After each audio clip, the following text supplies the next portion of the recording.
from historic Doyle Field in Leominster, we say a very good evening, everyone, and welcome back to high school baseball here on RFM.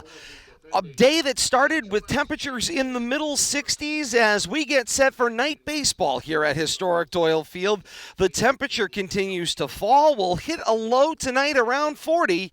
Currently, the feels-like temperature 3 degrees off of the posted temperature, 59 degrees right now under sunny skies. Feels like 56 as the wind continues to blow, and that will be the story we'll keep an eye on tonight. It's an east wind at 14 miles an hour blowing across the diamond tonight. We've got a great matchup for you. Matt Feld, the do-it-all sports reporter from Eastern Mass, says easily the battle of two of the best young arms in the state of Massachusetts via Twitter today, and that's the battle we've got for you as Leominster brings their 9-2 record onto home field with 5 straight wins, the most recent of which was this past Friday on the road against a strong Wachusett team by a 4-2 margin. Plays host to the Lions from Chelmsford, 8-3 in their 11 games thus far in the campaign. Most recent on the 6th of May, a loss to Andover by an 8-4 margin. Great to have you along with us here on RFM in same-day delay and in delay with our partners at Leominster TV tonight as well. Great to have you along with us. Todd Robbins with Bill Thomas and Kate Robbins at our Diamond Side broadcast position, and great to have you along with us.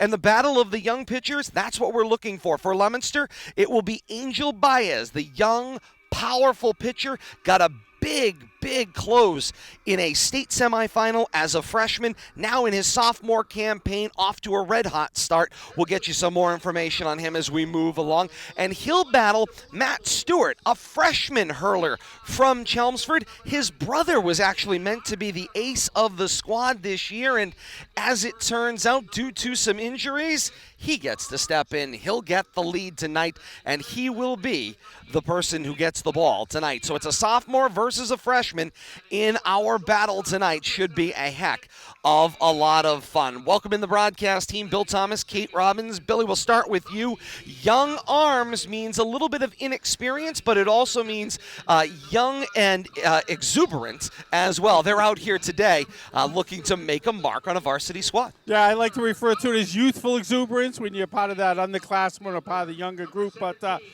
Matt Stewart, a freshman, you mentioned his older brother was slated to be the ace of the staff.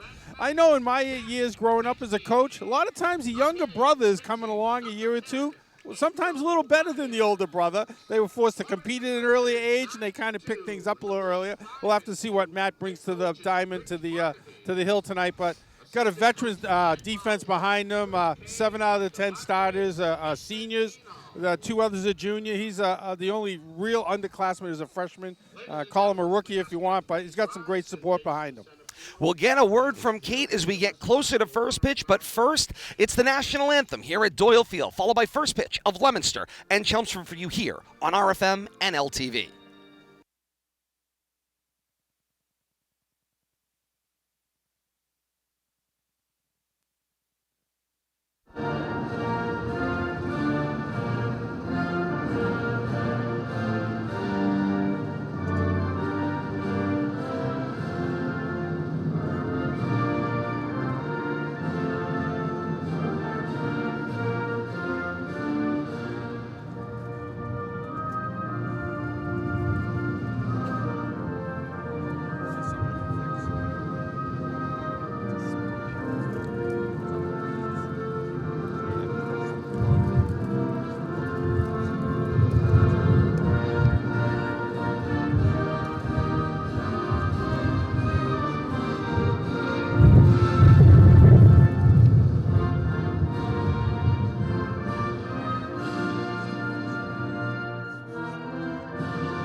And with that, we're ready for baseball here on RFM and Leominster TV. Leominster and Chelmsford do battle here tonight at historic Doyle Field. Temperatures expected to fall, as we said, throughout the progression of the game. Let's introduce you to the Chelmsford starting 9. This is the batting order that their coaching staff will send to the plate against Angel Baez.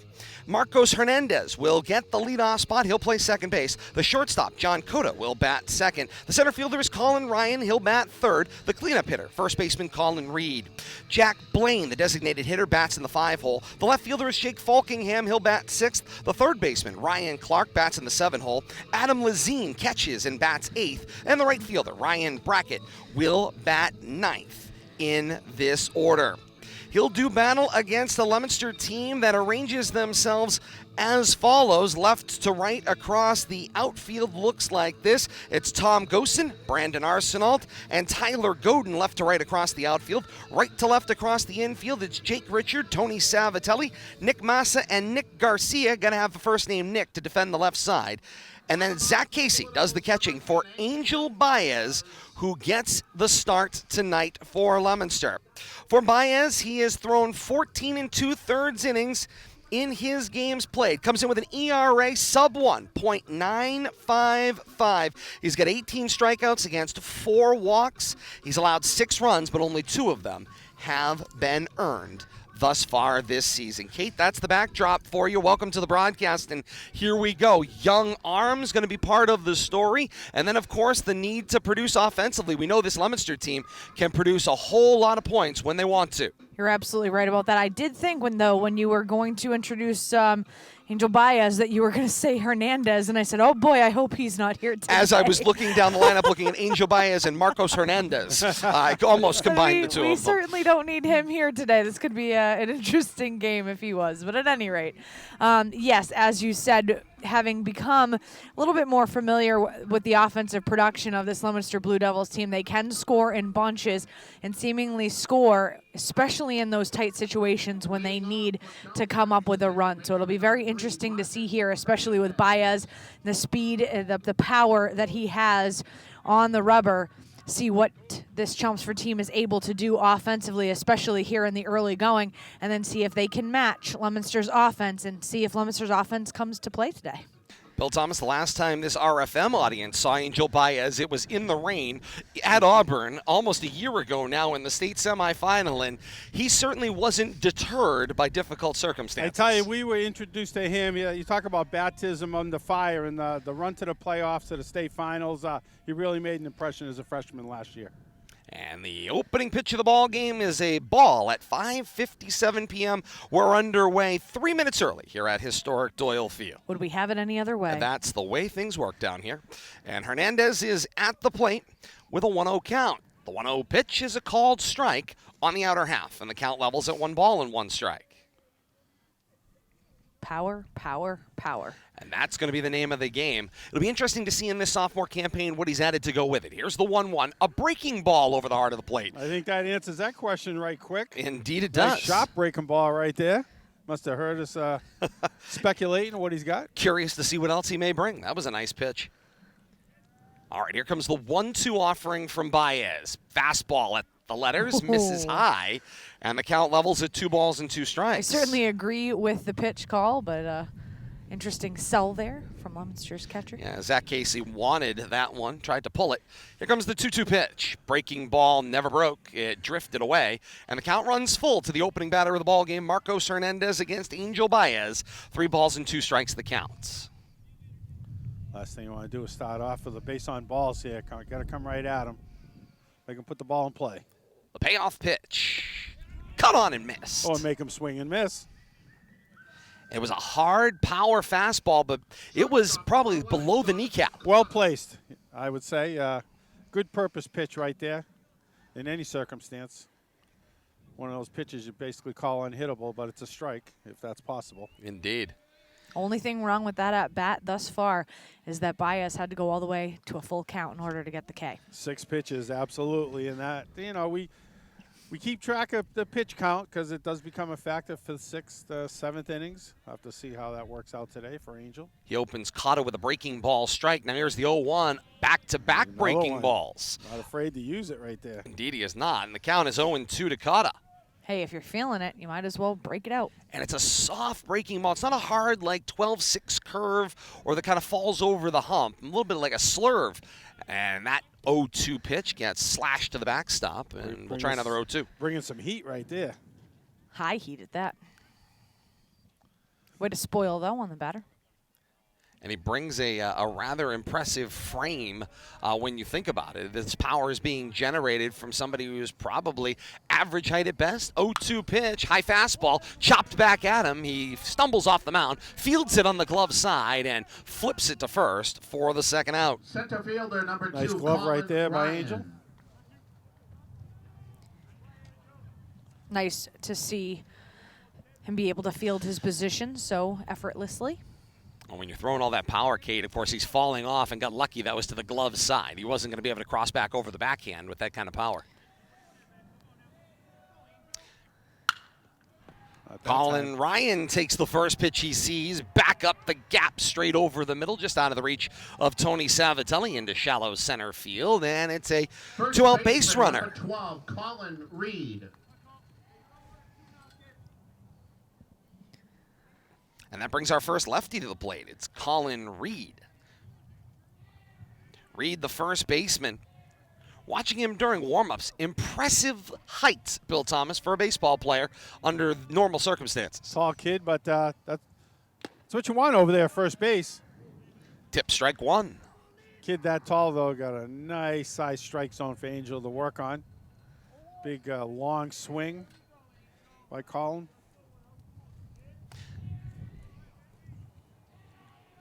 Check of the runner, and the 0-1 offering goes off speed, thigh down. Cut on and missed. Nice. 0-2 goes the count. Nice job by Baez mixing his pitches up early here. And, we got a pretty good breeze today, Todd and Kate. And I wonder if Indeed we that's do. going to affect that curveball, maybe knock it down a little bit more. Check back over to first, sends Ryan diving back in. East wind, 14 miles an hour at first pitch, Bill Thomas, which amounts to, as we look out toward the American flag in right center, it's coming straight in, or it's a hurting wind on the batter.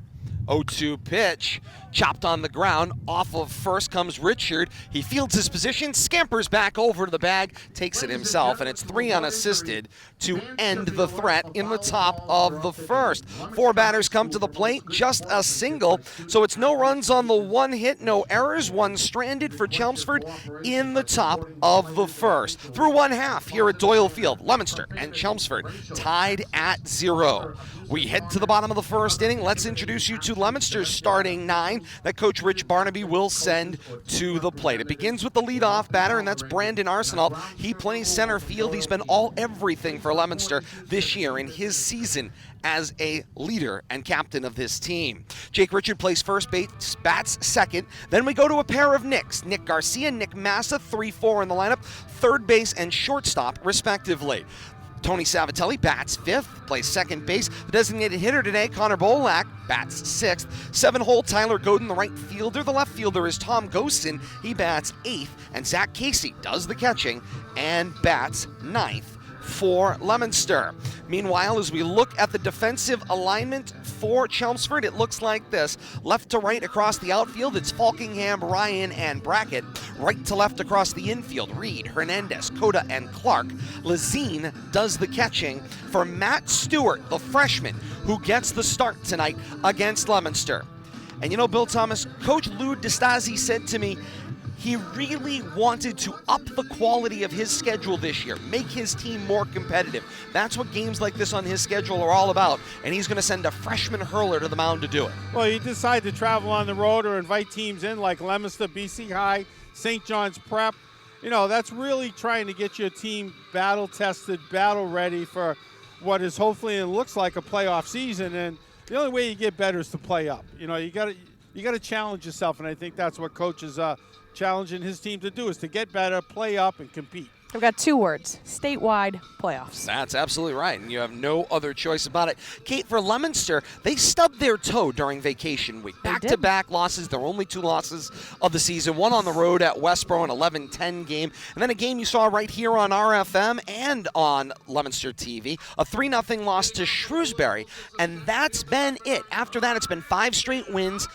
4 of the 5 have been shutouts. A 5-0 win against North Middlesex, a 6-2 win at Algonquin, a 16-0 win at Shepherd Hill, and a 1-0 win versus Oakmont, and then this most recent 4-2 win against Wachusett. We mentioned off the top of the broadcast. Great defense backed up by good offense, Kate, is a good recipe for winning. It certainly is. And in one of those losses, the one that we were able to see live and in person, uncharacteristic inability to have multiple hit innings for Leominster. I believe they were actually one hit. Yeah, one hit. They didn't get multiple one hits, hit. Kate. And that was, if you recall, first inning, ending the inning on a play at the bases, and that was it for the day. 0-1 off speed, chopped foul off of Arsenault, and he's in the hole 0-2.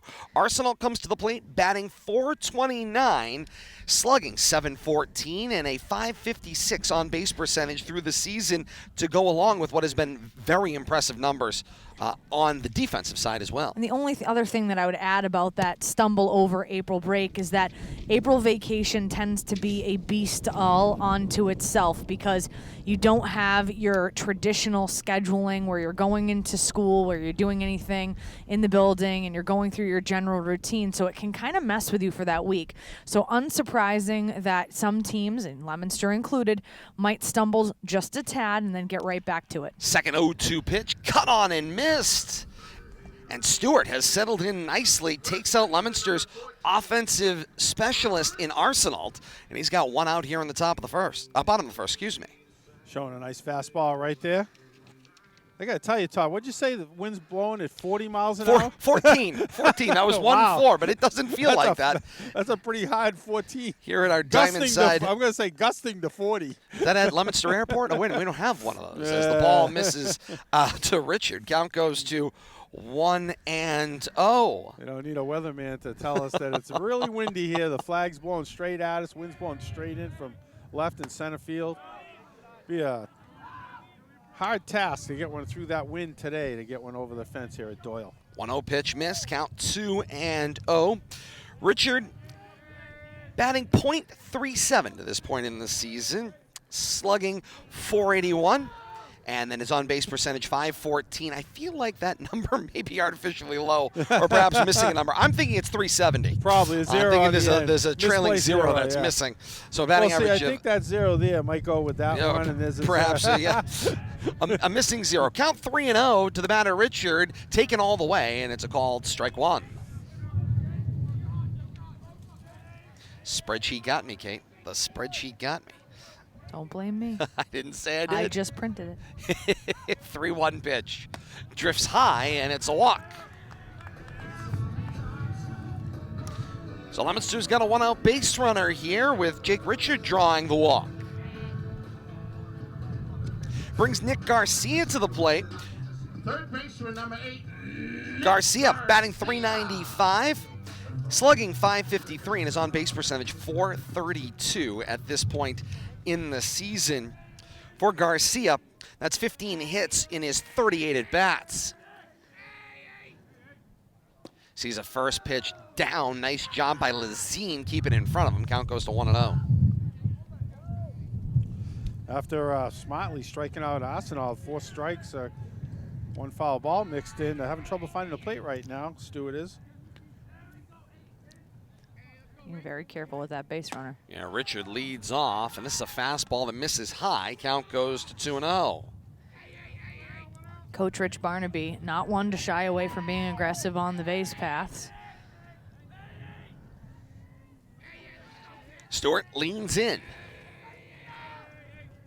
Got his signal from Lazine, 2-0 pitch.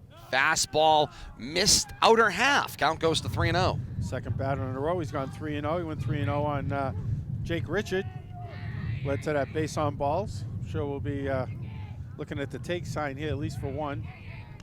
I'm sure Rich is playing it by the book. Garcia stands in. 3-0 pitch. Fastball called strike. Taken all the way.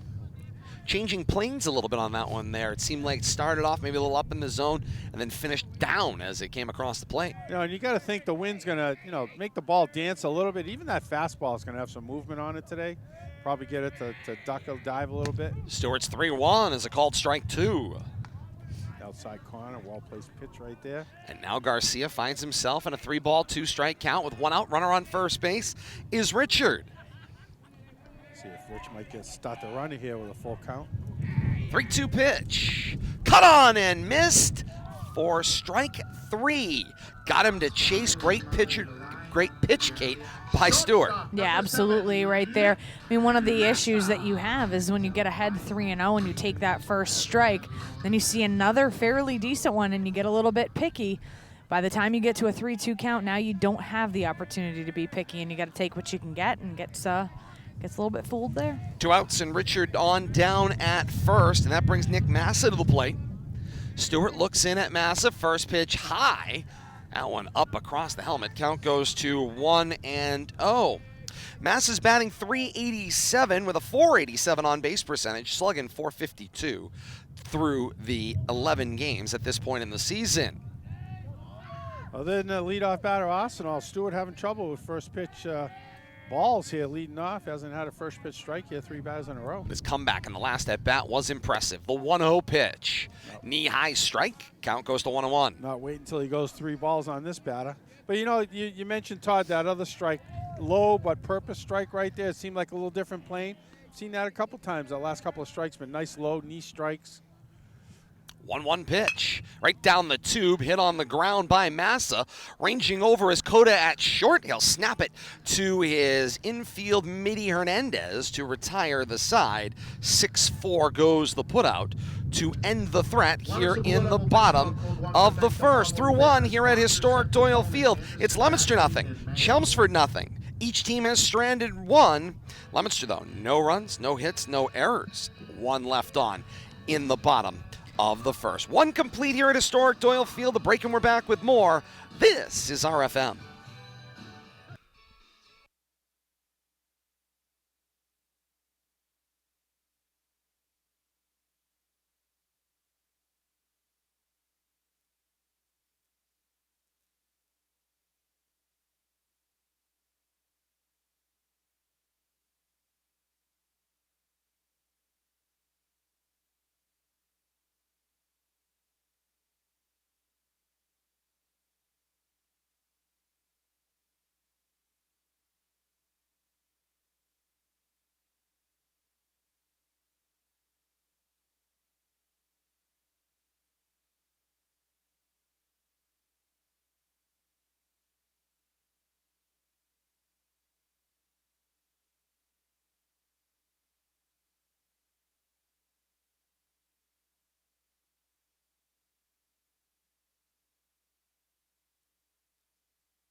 To the top of the second we go here on RFM and LTV. 5, 6, 7 due up in the inning for Chelmsford. That's Blaine, Falkingham, and Clark due up in the inning. And we start with the designated hitter, Jack Blaine, who comes to the plate, the right-handed batter. Kate, one of the things I noticed with this situation in the first inning with Baez, players trying to get further and further back in their respective batters' boxes, they're going to start trying to make those back lines disappear, get more time to see the pitch. Well, not only that, but with the command that Baez has of his breaking ball, that could prove foolhardy in some instances. So it's one of those things where, you know, you got to pick your poison here. First pitch is called a strike. Second one slashed down the line at first and just wide of the bag for a foul ball and a very loud strike 2. Baez once again working from ahead, well ahead, 0-2 now. Depending on which broadcast you're looking at, if you're watching Leominster TV, Bradley is on top of the truck, bringing you the pans of the field, so to speak. If you're joining us on RFM, the 0-2 pitch ball drifts high. Remember, this broadcast is radio with pictures. You're able to see anything you can't see, we're going to describe for you. Like first base. Just lost it.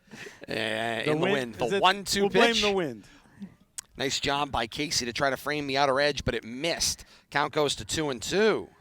It's one of those situations where if you're an umpire, you don't have to pull strikes, right? That's right. A little too much pull there.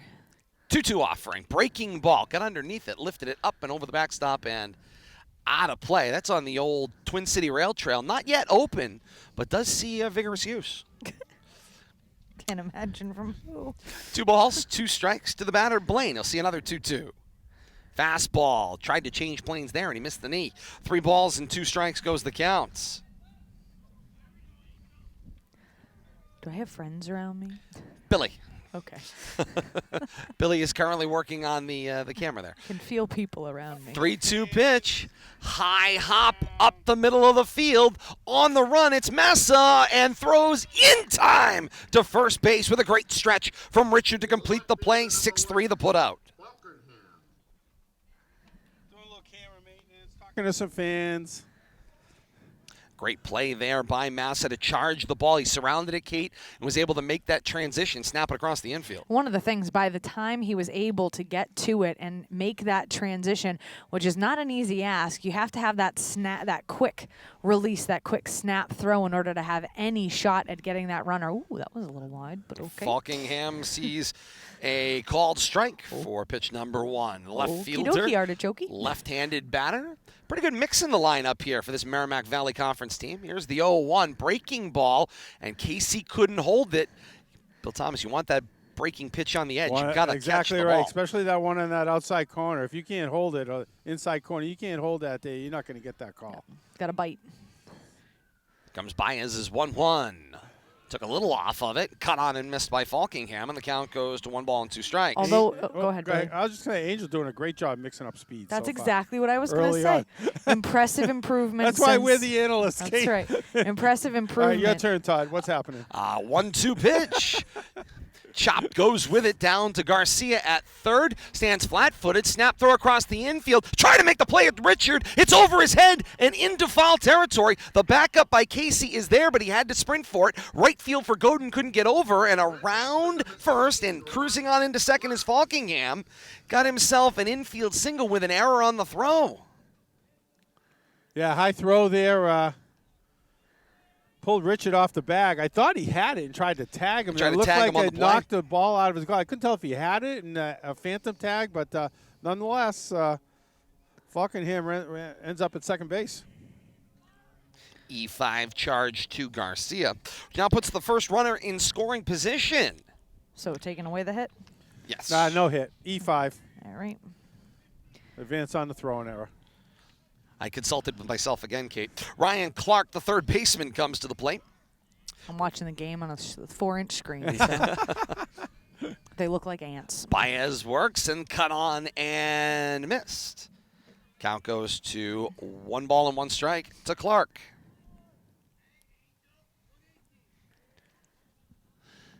Baez working from the stretch. Spins the ball on his right hip.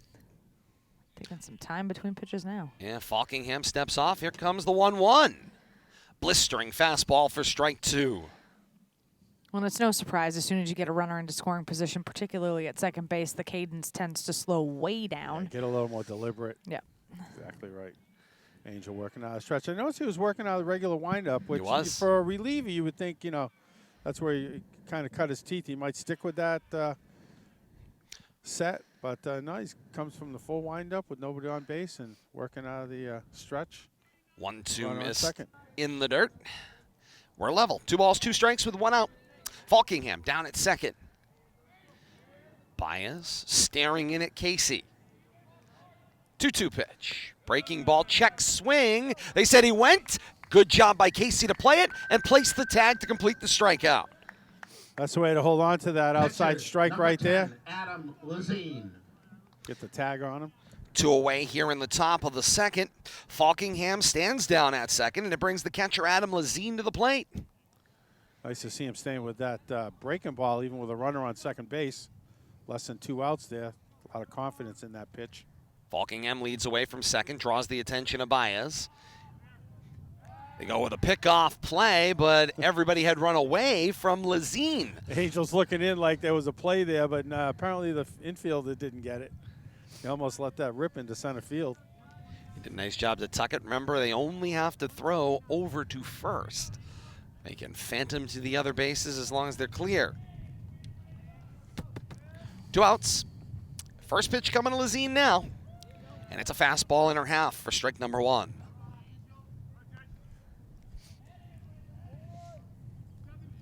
Angel doing a good job around the plate, inside out, up and down. Yeah, impressive thus far. Using all planes. As Falkingham leads away from second. The 0-1. Breaking ball for strike 2. That was a sharp breaking ball. What a curve right there. Started out right at him, broke in over the inner half. It's either a power curve, Bill Thomas, or that is a slider. It's Could be got a a slider. real Could be. It's sharp tight. angle break, and it is very tight. Like to get a look at the grip, but unfortunately we don't have that capability. But Lazine asks for time and steps out. whatever his breaking ball is, he's putting it to good use today. Indeed he is. 2 strikes to the batter. Lazine Falkingham down at second. 0-2 offering. Fastball upstairs. Count goes 1 ball, 2 strikes. Purpose pitch right there. Yeah, nice waste. Said it before you could think of Kate. I knew you were thinking the same thing. 1 ball, 2 strikes, 2 outs. Baez steals a look at Falkingham.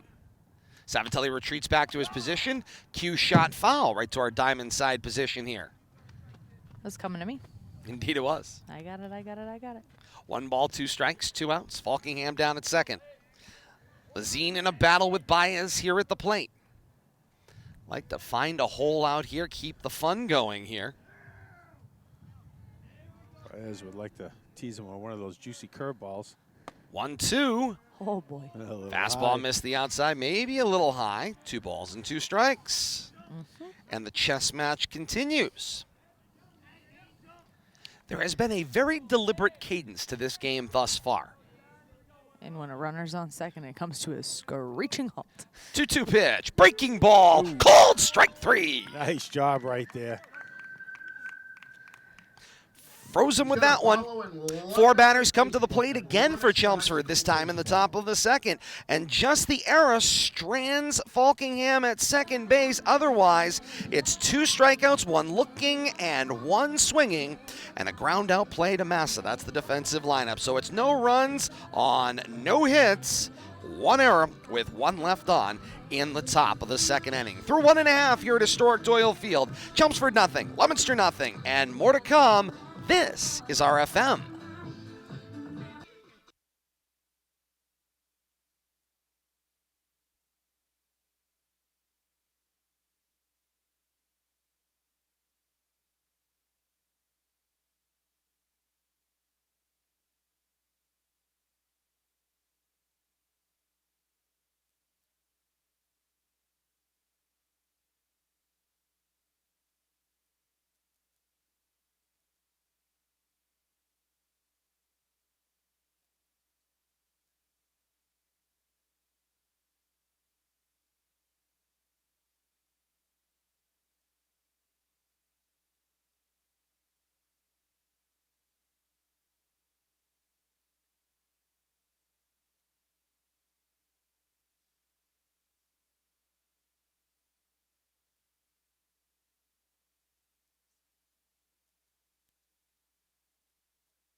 Bottom of the second inning, 5, 6, 7 due up in the inning for Leominster. It's Savatelli, Bolak, and Godin in this middle part of the order. I'm officially a weeble. You're hanging in there. Can't even move. Savatelli's batting a very consistent 1/3, 333 with a 421 on base percentage, slugging 455 at this point in the season. Stewart's second inning of work starts with a fastball high over the head of Savatelli and sends him fleeing. Count goes to 1-0. That's a nice to meet you pitch. Indeed it is. Stewart settles. 1-0 pitch.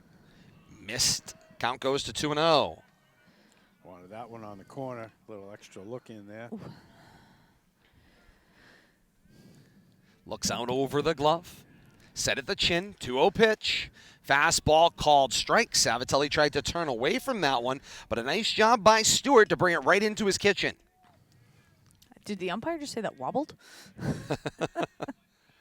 2 balls and a strike. Here comes Stewart's 2-1 offering. Cut on and missed by Savatelli, and now he feels a little bit off balance. And, of course, here you are, Bill Thomas. You get pushed off the ball. Now you try to stand in, and you wave at one that's away. You know, that first one under your chin. 2-2 breaking ball. Savatelli lifts this one down the line in left field. Chasing is Falkingham, who will come on in, settle, and make the catch in about shallow left field. That's all set up by that pitch sequence. Yeah, first one under the chin, then, got him a little comfortable at 2-0, came right back, got him to 2-2, and then a weak swing, gets that lazy fly ball to left. Nice job by Stewart right there. Connor Bolak at the plate sees his first pitch from Stewart that misses upstairs, and the count goes to 1-0. Stewart likes working from behind. Bolak batting .286, .306 on base percentage, and slugging .314. The 1-0 pitch. Fastball. Bolak takes a stab at it, goes with it toward right field. Diving opportunity, and the ball is ruled foul. So just a long strike, everybody. Indeed it is. It was in no man's land. You had second base, you had first base, you had right fielder all trying to get to it. Second base in Hernandez made a really excellent effort at that ball in foul territory and wasn't able to barrel roll through with control. But the count goes to 1 ball and 2 strikes.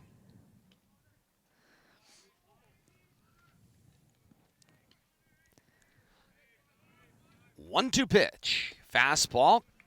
Tipped foul. Just got a sliver of that one. Feel like the catcher Lazine took the worst of it all. Yeah, it's just barely fouled that off. Drove that ball straight down. Hopefully it missed the catcher. Not much of a reaction from him, but. Stewart ready now. 1-2 pitch. Breaking ball. Cut on and missed. Had all day to look at that and still couldn't hit it. A great pitch. In the 3 strikeouts that he has had thus far to this point in the game, Stewart, he's been behind in 2 out of the 3 circumstances. Well, the only batter he started off with a first pitch strike, I think, was Savatelli. Everybody else, he's been working from behind. Arsenal, the very first one, the very first strikeout. It was an 0-2. Oh, yeah, that's right. You're correct. To open the ball game. The pop-up up and out of play for Tyler Godin. Godin's batting .276, a .447 on base percentage, slugging .414 to this point in the season. Gets a strike 1 to start this sequence off. It's 8 hits in 29 at bats, and that's a strike 2 with authority. Drop that right over. About a 70-mile-an-hour curveball right there, just froze him. I can't imagine the umpire not really coming out of that crowd. Like, I wouldn't be able to stand like that long. Timeout given to Godin, yes. Would you? As you know, in softball, we were trained to come up, out, and step back to avoid that very thing. My knees would literally not Walk function. out. 0-2 pitch. Hey, if you can do it. Ball in the dirt on the 1 hop, and Lazine takes it center mass. He stays right in the He's slot. got that solid triangle working. Hey, if you can do it, all the more power to you. My knees would be aching. 1 ball, 2 strikes, 2 outs. Stewart looking to make short work of Leominster in the second. Fastball right off the helmets. Ringing his bell right there. We've seen several high pitches today thus far, so I remain unsurprised that happened. Both pitchers are working Yes, up in the up and strike in. zone and up and in for sure. Yeah, up and in, So they're going to check out Godin down at first base. as they should, I believe. Coach K and base umpire out there as well.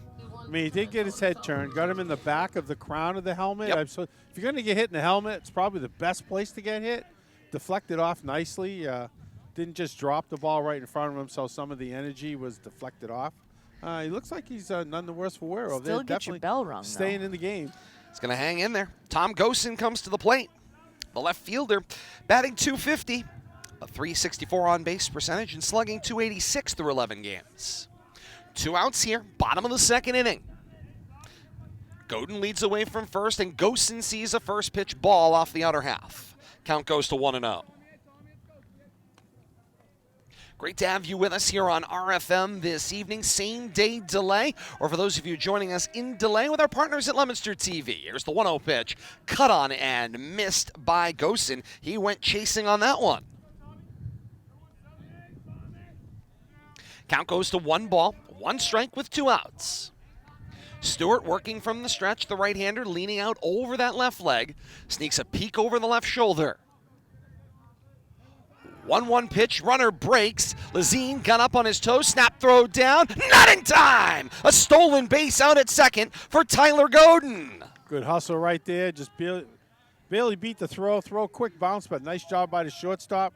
Couldn't get the tag on him quite quick enough. 1 Good and hustle. 2, by the way, everybody. Yeah, called strike at the plate. 1 ball, 2 strikes. Lazine did a great job to get up on his toes. He read steal.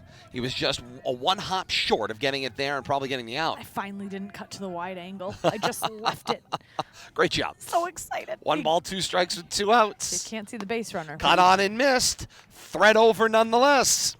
Most exciting thing, the hit by pitch followed by a stolen base for Godin, but nonetheless, he is stranded in the bottom of the second inning. No runs, no hits, no errors.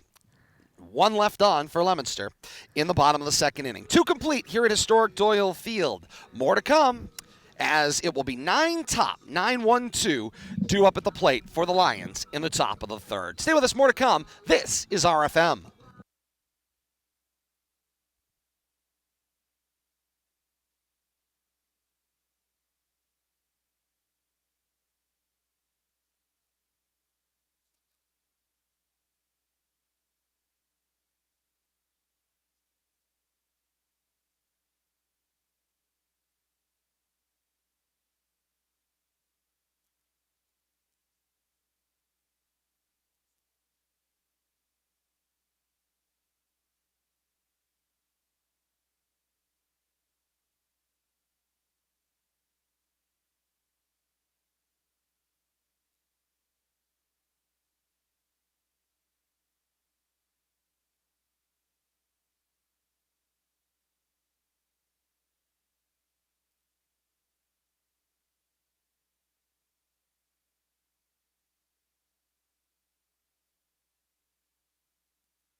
To the third we go. Brackett, Hernandez, Cota due up in the inning for the Lions as we go 9 top here in the top of the third. Scoreless through 2 here on RFM. Chelmsford and Leominster doing battle here at Doyle Field tonight. Chill in the air, breeze continues, although I think the wind might have backed down a little bit here in the last couple of innings. Bite your tongue. Famous Why last would you say Bite such? your tongue. reporting what's ongoing. First pitch swinging for Brackett. He pops this one up down the first baseline and out of play, foul. Count will go to 0-1. I don't know that I want you to speak about the weather for the rest of the night. Just bite your tongue, sir. We all have a job to do here, and mine is that. Pretty soon you'll be talking about how nice and clear and sunny it is, and it's going to start raining. Ooh, a helicopter. Well, let us not do that. We're definitely not prepared for that. Comes the 0-1 pitch. Fastball. That's a called strike on the outside corner. Count Baez goes to 0-2. Once again working from ahead. And he's got an 0-2 on the 9-hole hitter bracket, not looking to fool around. Here comes the 0-2 pitch, fastball. Good contact, popped up in the infield toward first. Richard has to kind of sign it up. Yeah, Savatelli came in to back him up, and the catch is made for out number 1. Yeah, the official going upstream on that play as well. There were quite a few bodies in close proximity to one another. To the top of the order we go, and it's Marcos Hernandez, the second baseman. A strikeout victim in the opening at-bat of the ball game. He struck out swinging.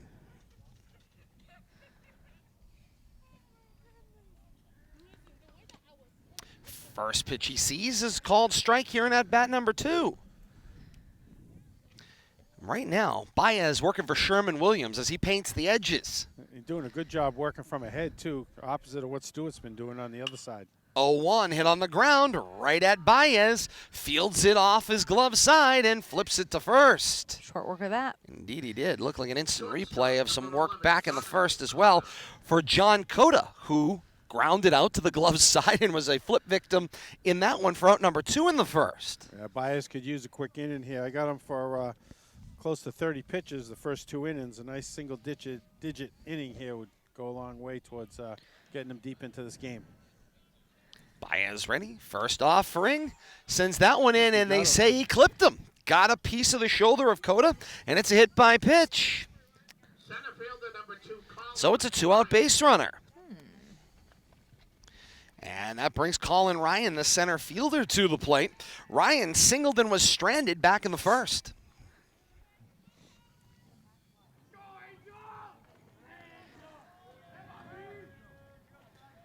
Baez sends Cota diving on back into first base. He checks him over there. You got your number 3 hitter up here. I don't imagine Cota's going to want to run himself into an out here, but still looking for some attention. And he draws it again, gets the throw over. 2 outs in the inning.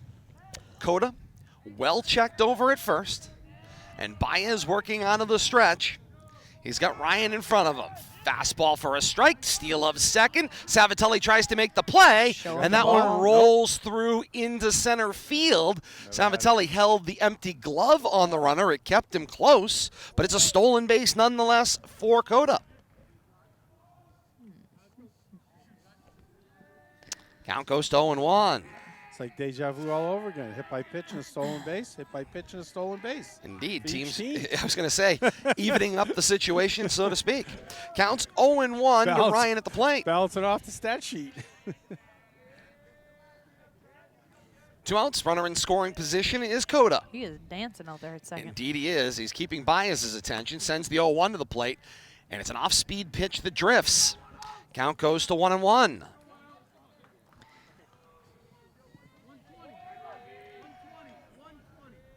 1 ball, 1 strike, 2 outs. Sun continues to drop down along the third base line. Try the pickoff down to second and not in time. Good job by Cota to get the hand in there as Savatelli slipped in the side door. That time the infielder's got the signal there. Got to the bag, made it a close play. 1 ball, 1 strike, 2 outs. Baez looks, sends the 1-1 to the plate. Breaking ball. Call the ball. 2 balls and a strike goes the count. Just missing on the inside half right there.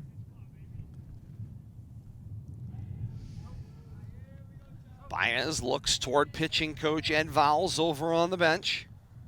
Savatelli trying to keep Cota close, but he's got to play his position too here. And now the timeout asked for at home plate and granted to Ryan. Big hole on the right side of the infield. A deliberate pace continues here at Doyle Field in a scoreless ball game here in the top of the third. Cota dances back down at second. The pickoff attempt. Savatelli got his cleat stuck on the bag. He stepped on him. Oh, did he? Yeah, stepped on his hand. Stepped on his hand when he went to dive back With in. metal cleat. First. Yeah, Get the mitten. Gotta look at it. Yeah, trying to shake that off is Cota. I saw him get stuck and then kind of rolled off.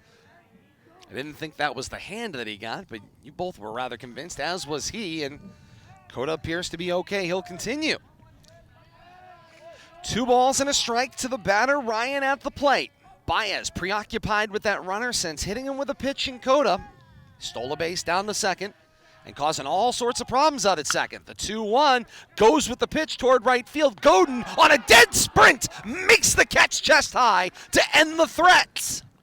Great job out there, battling the sun on top of it. Nice job by Godin. Get the third out of the inning. No runs, no hits, no errors. Strand 1, rinse and repeat through 2.5 here at historic Doyle Field. We're scoreless, Leominster and Chelmsford. To the bottom of the third we go, where Leominster will go 9 top. Casey, Arsenault, and Richard due up in the innings. Stay with us. This is RFM.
Bottom of the third we go, and Zach Casey comes to the plate for Leominster to complete the lineup.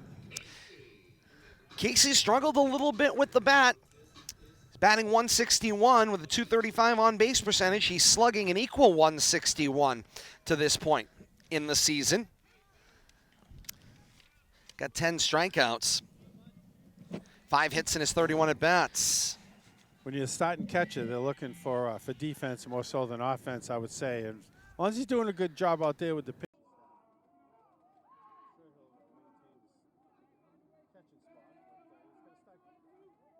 A little more offense. Especially in this bottom of the order, an opportunity maybe to trigger some things in some innings, as he has the opportunity here. Started off 1-0, got a piece of that one. He's level at 1 ball and 1 strike at this point. What do you think of the freshman Stewart thus far, Bill Thomas, as he enters his 3rd inning of work? He's been pretty impressive, I have to tell you. He's done a lot of nibbling, though, and he's throwing a lot of pitches, Todd. He's having trouble starting off with first pitch strikes, which 1-1 breaking ball over the heart of the plate. Hit on the ground by Casey. On a run, over for it is Hernandez to his right. Hernandez charges the ball, up with it, and on to Reed at first for the 4-3 putout. You know, and I got him over 40 pitches now with 1 out in the 3rd inning. Could be a problem as we get deeper into this game if Chelmsford's got to get into the bullpen. But about the best Leominster can do right now is just make Stewart throw a lot of pitches and hope for the best. 1 trip through the lineup, no hits for Leominster. Got a base on balls and hit by pitch. So they've had some base runners. Brandon Arsenault gets a second look at Stewart, and he's in a called strike. Count goes to 0-1 on the first pitch he sees. He struck out swinging after going down 0-2 in the first count he had back in the first. 0-1 pitch, breaking ball, rips this one on the ground to third. Clark fields at center mass, cross the diamond, the throw is short, and Arsenault is able to get to first in time. E5 on that one. Little bouncy throw across the diamond, kind of a lazy throw over there by Clark. Leads to an E5. Felt like maybe he fielded a little flat-footed there, Bill Thomas, Yeah, or maybe he was on the rim of the infield. Kind of chucked it over there, never gave it that little crow hop to get some energy behind that throw. You did flat-footed all the way, and that's what happens. It bounced it in the grass. First baseman couldn't come up with it. Jake Richard finds himself at the plate with one out here in the bottom of the third. He walked and then got cut down to end the threat in the first in the middle infield. And sees a first pitch strike from Stewart.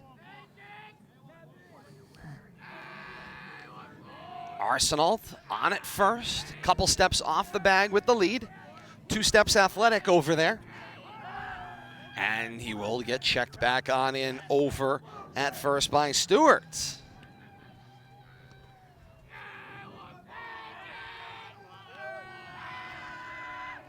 The 0-1 count with one out here in the bottom of the third, and Leominster looking to get something started. They're going to check Arsenault once again. Arsenault with a lazy lead over there. I think he's just trying to see how far off he can get. Maybe they know something about Arsenault I don't. Yeah. Maybe they think he's batting leadoff because he's got some speed. Any stolen bases, Todd? He does, Bill Thomas. You want to guess how many of them? 2. 8. 8. Oh, there we go. They do know something They about do. him that I did not know. Scouting reports. Sneaky speed for Arsenault over there. Scouting reports go a long way. Richard in the hole here, 0-2. Arsenault leads off at first. Here's the 0-2 pitch. Gets a bat on it, does Richard. Pops it up to right field in foul territory. Hat flies off a bracket on a full run into foul territory, but he's not going to get there, and it just remains an 0-2 count. Okay. Flashing the sunglasses. It's got to be a tough sun field. Especially Out for there, that right fielder. field. Absolutely. Yeah, right fielder looking straight in the sun. As the sun, Setting behind the trees a little bit now, but that's still got to be tough. it continues to descend along that third Right baseline. fielder shading his eyes pre-pitch out there. 0-2 pitch, breaking ball. Line drive back up the middle off of Stewart. Stewart's able to knock it down, maintain his composure, come up with it, and make the 1-3 putout.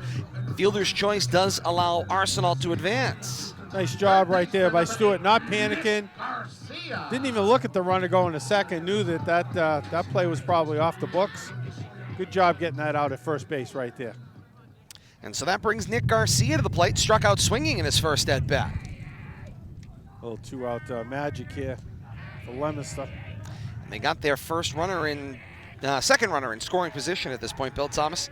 Stranded back in the second. Stewart sweeps a breaking ball from 12-6 for a called strike one. Good spot for them to get their first hit of the game here. Stewart looking on down at Arsenault. And they will check the runner back at second as Stewart just turns and throws to his second baseman, Hernandez, not exactly covering. Oddly placed throw, but felt he had to let it go, I guess. Fakes in the side door this time. Now the throw to the plate, the 0-1. Cut on and missed by Garcia. And the count goes to 0-2. No balls, 2 strikes, 2 outs here in the bottom of the third inning, and Leominster looking to start something here.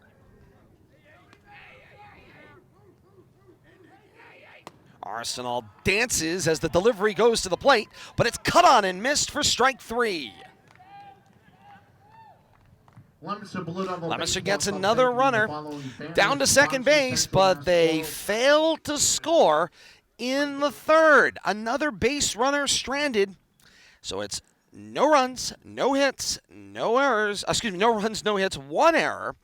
Leave 1 through 3 here at Doyle Field. Zeros piling up. Leominster and Chelmsford deadlocked at nothing. More to come. This is RFM.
To the top of the fourth we go. Scoreless here at historic Doyle Field. Leominster and Chelmsford knotted at 0 here on RFM and Leominster TV. Same day delay here on RFM and in delay with our friends at Leominster TV as well. It's great to have you with us wherever you are, enjoying a little high school baseball here on a Monday night. Todd Robbins, Bill Thomas, Kate Robbins, and you. Great to have you along with us as we go to the top of the fourth.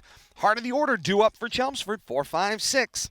Reed, Blaine, Falkingham due up in the inning. And the first pitch cut on and missed by Reed, and he's in the hole 0-1. It's a pitcher-dominated ball game to this point.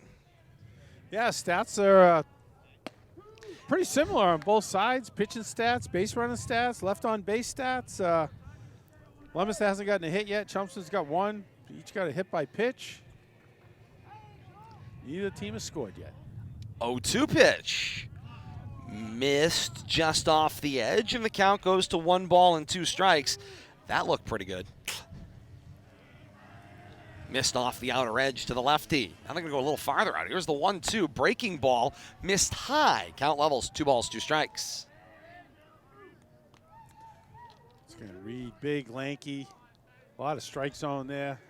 Looks like he's got a big, powerful swing. He's got a strong upper body. Here comes the 2-2.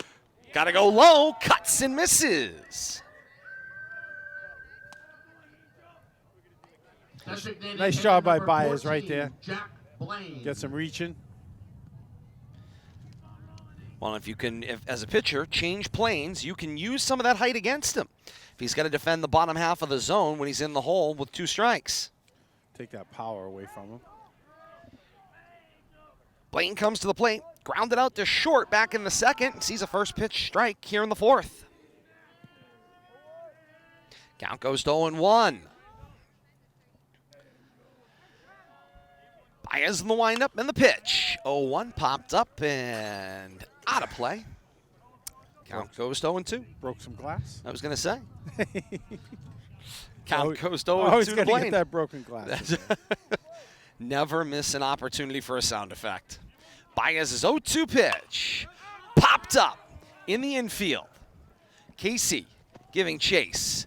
And he is not able to field it. He fielded it off his glove side hip.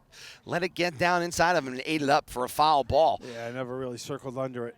Try another 0-2 pitch. Gives Blaine some life.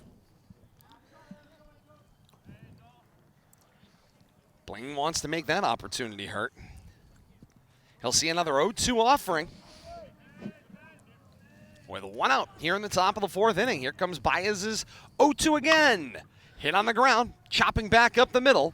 Nice job, waist-high play by Massa. Has to snap it across the diamond in plenty of time to first. 6-3 goes the put-out. Good job right there by Baez, coming right back at him after that misplay on that foul pop. Never getting too high, never getting too low. Just steady as she goes for Baez. Good job, and he's throwing strikes. Working ahead quite a bit, too. Needs some offensive production from his friends. Needs some hits. Indeed. Falkingham sees a first pitch strike here in his second at-bat. Reached on an error, and then advanced down to second on the throw. Got stranded back in the second, as most have. Here comes the 0-1 fastball. That's strike 2. And Baez says, I want out of this inning. Doing a good job up and down, in and out, all over the place with the strikes. Falkingham speeds. tries to measure the time, and here comes Baez. 0-2 pitch. Upstairs miss. Count goes to 1-2.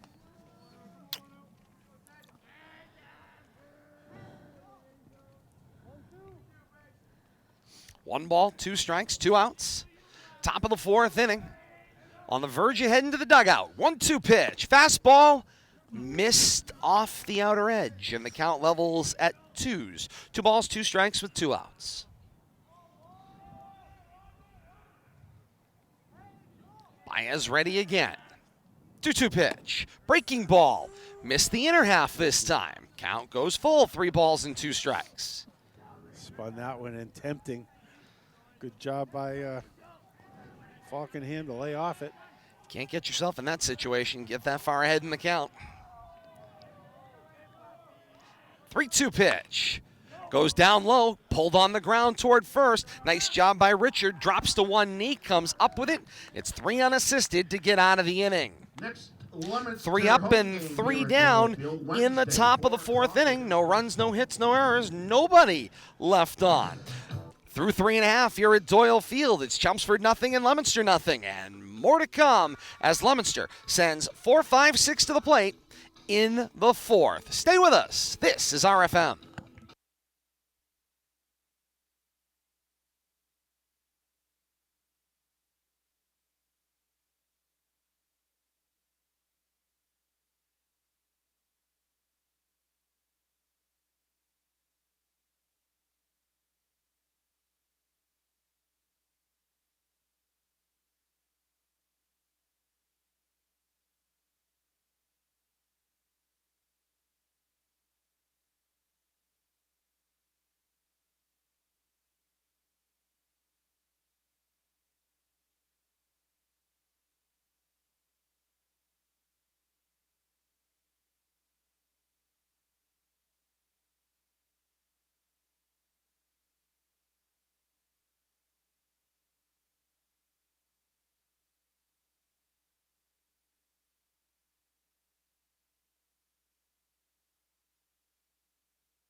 To the bottom of the 4th we go. 4-5-6-2 up for Leominster.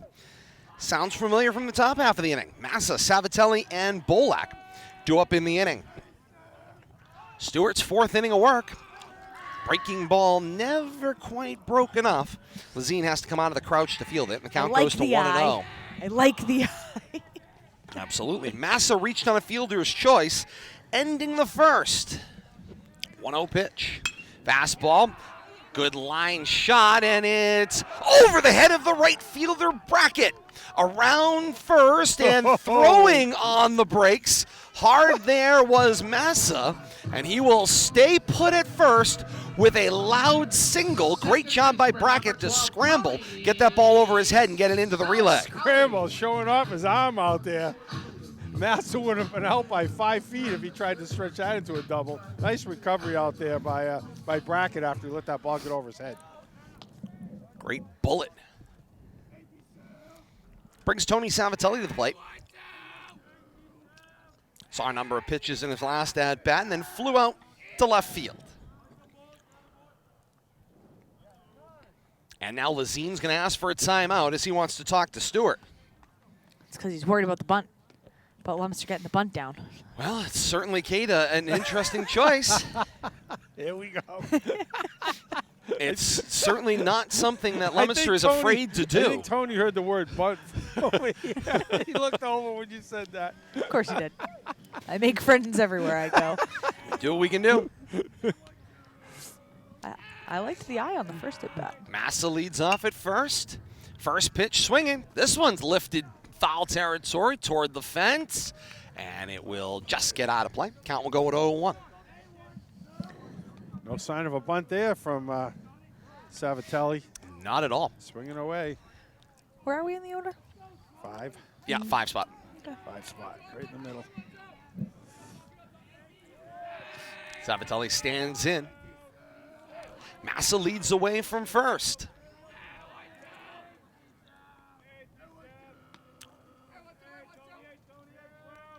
0-1 pitch, breaking ball. Swept for strike 2. That was a good looking pitch right there. Froze him. Count goes to 0-2. Leaning and looking is Stewart in at Salvatelli. Got his sign, 0-2, missed.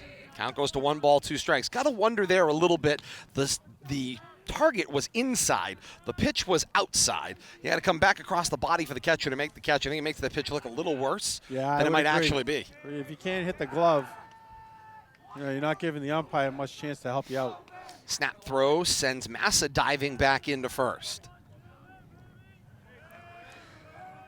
1 ball, 2 strikes, nobody out here in the 4th. Stewart out over that front foot in the lean, working out of the stretch, the right-hander. Here comes the 1-2 breaking ball. Flared foul and out of play. Just missed our camera by about a foot. Bill that Thomas. That was as close as we've come to testing out our contraption. Bill Thomas is looking to stress test the equipment that was down pretty here. Close. I know it's going to get it eventually. I hope it holds up. Odds on at some point, yes. At some point we're going to get it. Let's try another 1-2 pitch for Stewart. High fastball, and Salvatelli just missed that one, sending it straight back to the backstop. Let's take out all the cameras. That might have got Bradley's camera from LTV right there, straight behind the backstop. Hopefully not. And by the way, nice hustle by the designated hitter, Connor Bolak, on deck. He's got a future as a Wimbledon ball boy. It was right in, Right bang, on and it. right back to his spot. Massa gets a comfortable lead and draws the attention and the throw from Stewart back into first. Saw him creeping there. He took his primary lead and then started into that secondary, and there was a little toe tipping going on. Do-do-do-do. Are you noticing me? And he certainly did. Massa got any stolen base stats here? I was trying to peek at your sheet. Looks like 2. 2? The 1-2 again. This one pulled foul down the left field line this time. So Salvatelli's flared him to all fields here.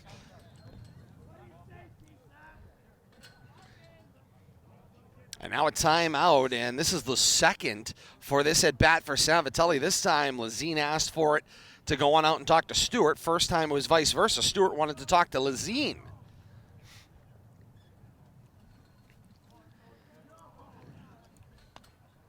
Stewart kicks at the dirt, heads back up on top of the bump.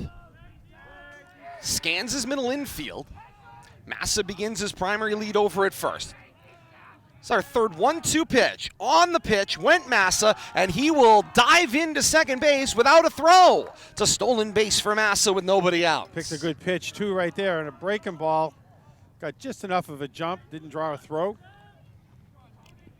Nice job by Salvatelli to lay off that, too. That 1-2 pitch. That was a tempting-looking pitch, but able to lay off it.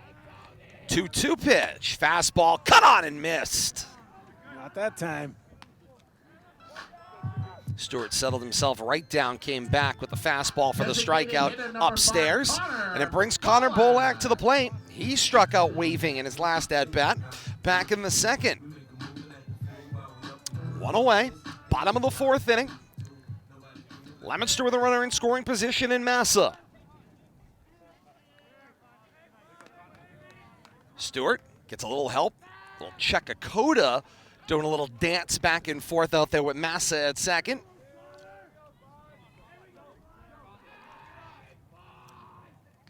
Same with this, and now the first offering to Bolak, who hits it toward the gap where the shortstop is. Sliding backhand, cross the diamond, out at first base in a great play.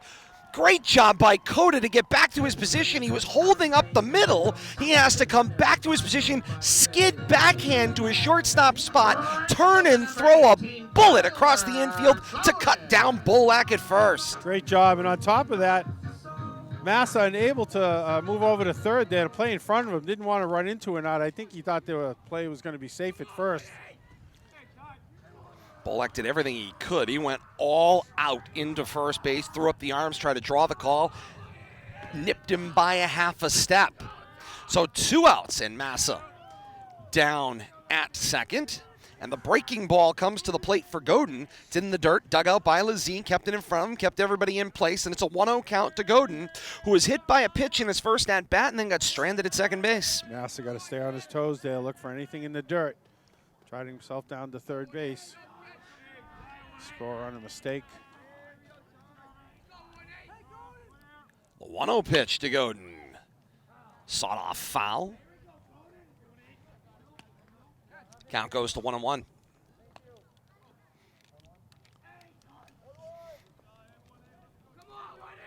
One ball, one strike. 2 outs, bottom of the 4th inning. Mass has been standing at second base seemingly for a while. The 1-1, breaking ball, missed. Count goes to 2 balls and a strike. And right now for both teams, much like you'd say in basketball, you know, there is a bit of a lid on the rim. Right now there's been an impervious wall to get past second base. That's been the stopping point.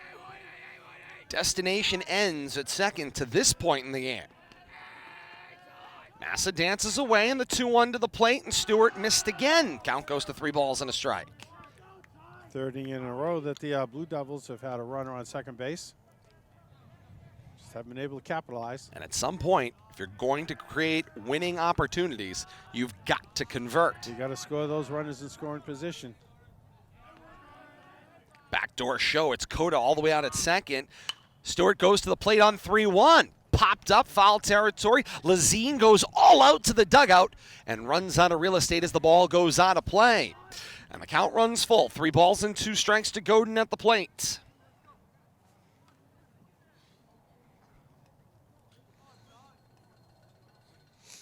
Three balls, 2 strikes, 2 outs. Massa down at second. Godin at the plate, Stewart looking in. Stewart wants out of this inning on this pitch. Shakes off and asking for time is Godin, as that took a little too long. Kate, you're feeling the cat and mouse here. You certainly are. We've said it previously. Once those runners get on second base, things tend to come to a screeching halt. Cadence certainly slows down. Payoff pitch missed. Ball 4. And it's a 2-out walk for Godin. Runners at first and second with 2 outs here in the bottom of the 4th, and it brings Tom Gosen, the left fielder, to the plate. Struck out swinging back in the 2nd inning. Stewart second base on balls. Go along with 1, 2, 3, 4, 5 strikeouts up to this point. Runners on first and second with 2 outs. First pitch is a ball, missed up and away. Make that 6 strikeouts. Looking at my book, had 1 hidden. 6 strikeouts, 2 walks. How did you hide one? I have trouble reading my own writing. To be truthful. So that's how you hide one. That's all like it is. Massa dancing back and forth on the 1-0. Pushes Gossen off the plate just a little bit. Pitch count's getting up there, well over 50 pitches. Yeah, I was keeping an eye on that too, Kate. You're right. I got him closer to 60 right now, counting this inning here. Godin's at first, Massa's at second. 2-0. Nipped him. Got the front forearm. Right on that Base is juiced. elbow pad. Hey, somebody made it to third. Indeed, and it does advance our first runner to third base for either team with 2 outs here in the bottom of the 4th inning. I got to think that Stewart's getting a little tired here. And on cue, here comes the coach. I think, can't see the Chelmsford bullpen, I was but going to say we're blocked out. I'm guessing they've got somebody warming up down there, and it looks like Stewart stays done. A lot of handshakes going on. Indeed, they are. I don't see anybody Conversation coming in, going on. Yeah, I was going to say. A lot of conversations. A lot of maybe conversation. Not. Saw some handshakes going on. This is a pitching coach. This is not the head coach. Well, maybe they're just talking situation. But yeah, making no move from the bullpen, that's for sure. Good opportunity. The umpire's taking a long look out there, but giving them all the time they want. Yep, Stewart's staying in. Good opportunity to remind them, okay, you've got bases loaded. You got 2 outs, bottom of the 4th. You've got an out in any direction Well, you look. You just have to get an out. A situational reminder right there. You got that force at home. You know, there's no tag plays here. Everything's a force. So, you know, in the heat of the moment, sometimes you forget about that. You start chasing runners around and, you know, forget you own the bags. So we'll have to see how Chelmsford plays this. Leominster's got to get a ball in play here at the very least. And that brings Zach Casey to the plate. He grounded out to second base in his first at bat, back in the third. Bases juiced. A called strike one with 2 outs. Probably another part of the conversation was, hey, we got the 9-hitter up here. Just come right at him. We got no place to put him. That's right. No reason to mess around right here. Bases full of Blue Devils. Any direction Stewart looks. 0-1. Casey had asked for time. Didn't get it as the pitch was on the way and the ball missed. 1 ball and 1 strike.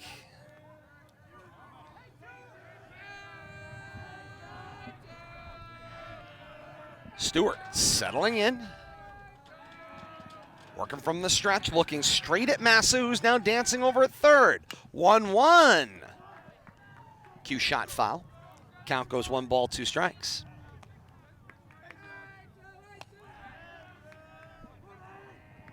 Sun continues to dip down. It has crossed at least the line below the housing that's along the rail trail here along the right field line. You know, you talk about shadows crossing the infield. Pitcher in shadows and home plate still in a little bit of sun. Casey asked for timeout this time. He'd had enough of standing around. So it's 1 ball, 2 strikes, 2 outs. Bases full of Blue Devils. Casey at the plate. Looking back out at the freshman Stewart. Should say Casey at the bat. That's right. Indeed. Casey at the bat. 1-2 pitch. Lifted up and out of play. Lights are on now here at Doyle Field as the sun has dipped below that proverbial horizon line. 1 ball, 2 strikes, 2 outs. We'll see another 1-2 pitch for Casey as he keeps this at bat alive. A gap scores a run and opens the ball game.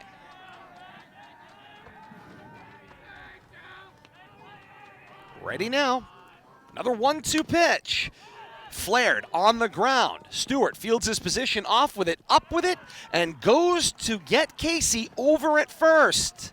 Leominster loads the bases with 2 outs in the bottom of the 4th and cannot get the hit they need to push the run across. Through 4 complete here at historic Doyle Field. A pitching duel, no score. Leominster and Chelmsford knotted at nothing to the top of the 5th, and we continue 7, 8, 9 due up in the order for the Lions in the top of the 5th. Stay with us. More high school baseball here on RFM and LTV.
To the top of the fifth we go here on RFM and Leominster TV. Todd Robbins, Bill Thomas, Kate Robbins, Bradley Bedard for Leominster TV, bringing you the pictures in delay as well. Hope you're enjoying this one wherever you are, whenever you're watching this one. Actually, Bradley stopped down between innings, said he's been looking over at the Chelmsford bullpen. No sign of any activity over there. I got Stewart up over 70 pitches now, and he can't be go much deeper. Maybe one more inning out of him.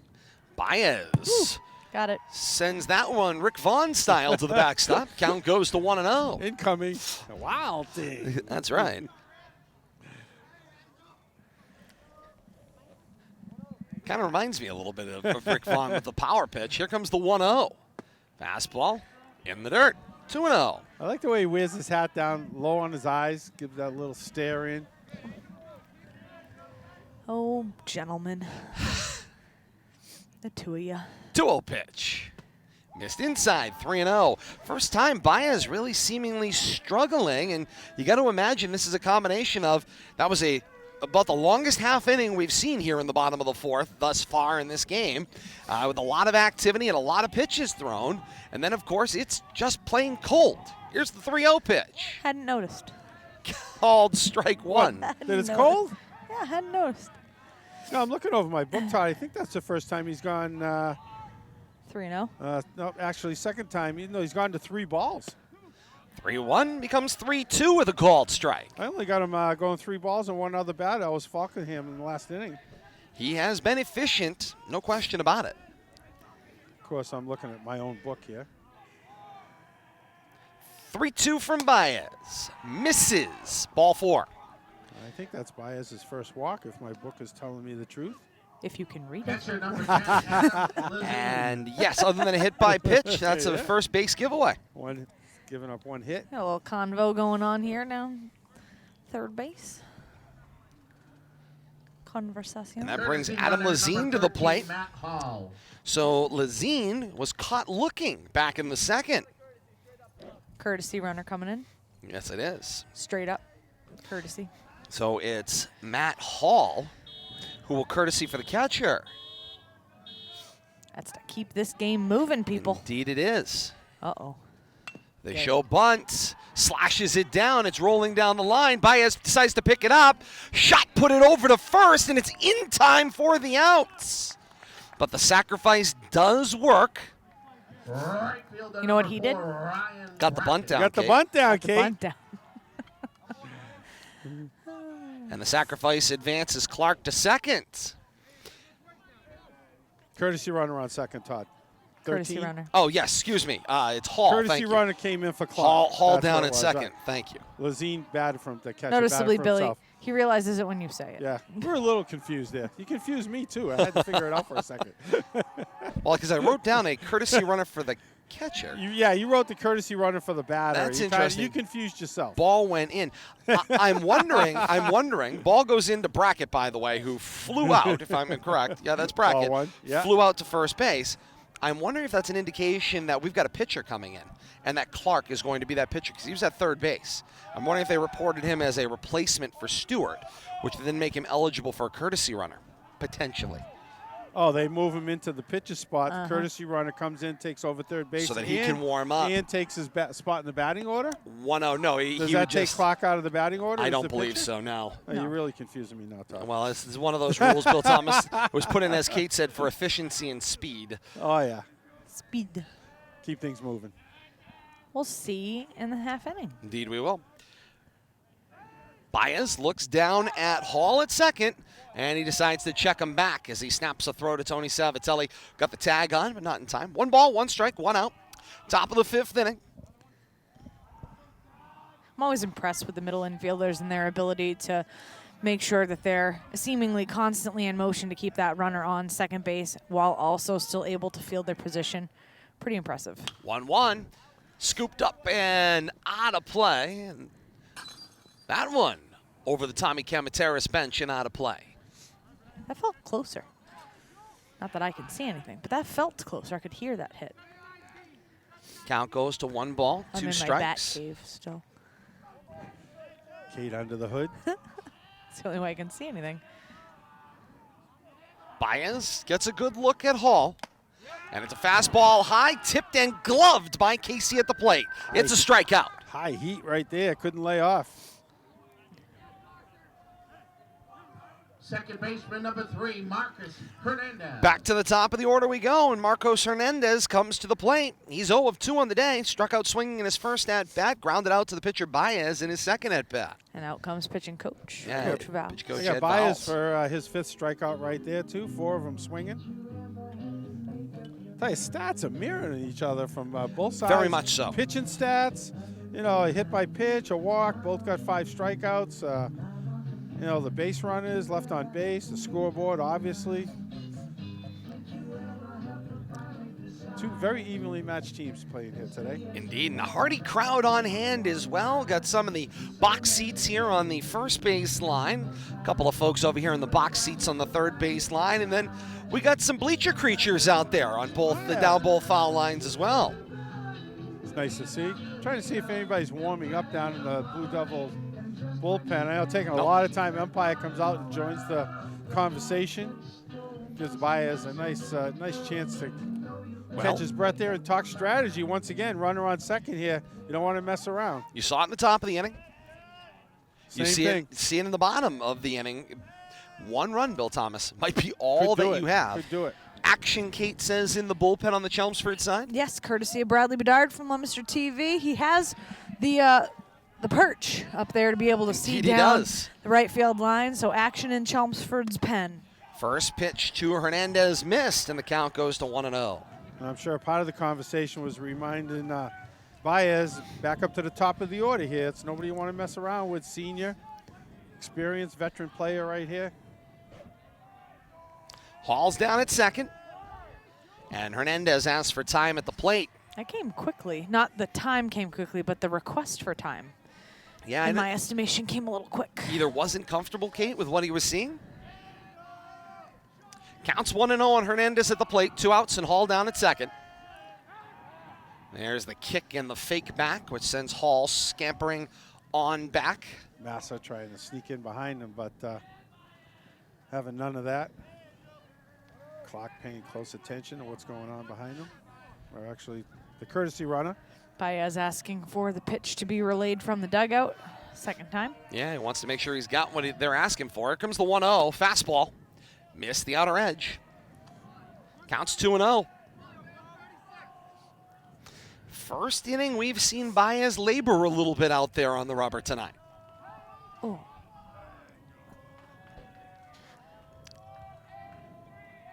Looks at Hall, 2-0 pitch, breaking ball for strike number 1. Count goes to 2 balls and a strike.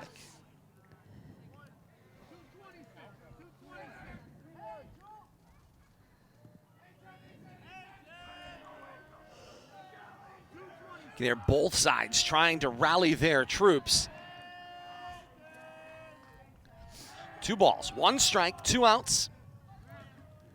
The pitch, fouled to the backstop. And we got another level count. 2 balls and 2 strikes with 2 outs. Deuces are wild. Indeed they are. Love that. Absolutely adore it. Used it the other day, and I got a chuckle out of it, but didn't have the fortitude to say anything. I can appreciate that. 2 balls, 2 strikes, 2 outs. Top of the 5th inning. Missed that venue, but not that drive. 2-2 pitch. Breaking ball, cut on and missed. Thread over. Back-to-back strikeouts, and Angel Baez does it himself to get out of the top of the 5th. Through 4 1/2 here at historic Doyle Field. Deadlocked at 0, Leominster and Chelmsford, and more baseball to come right here on RFM.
Action continues into the bottom of the fifth, where Leominster will go to the top of the order.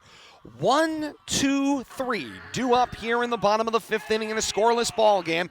Leominster and Chelmsford here on RFM and Leominster TV. Same day delay here on RFM, Facebook.com/Media Rivalry, 9:30. Hope you're enjoying this one on this Monday, May the 9th, as Arsenal sees a first pitch for a called strike. And of course, it's anytime on YouTube, youtube.com, search Rivalry Family Media for all of your archived action all time. Here comes the 0-1 from Stewart.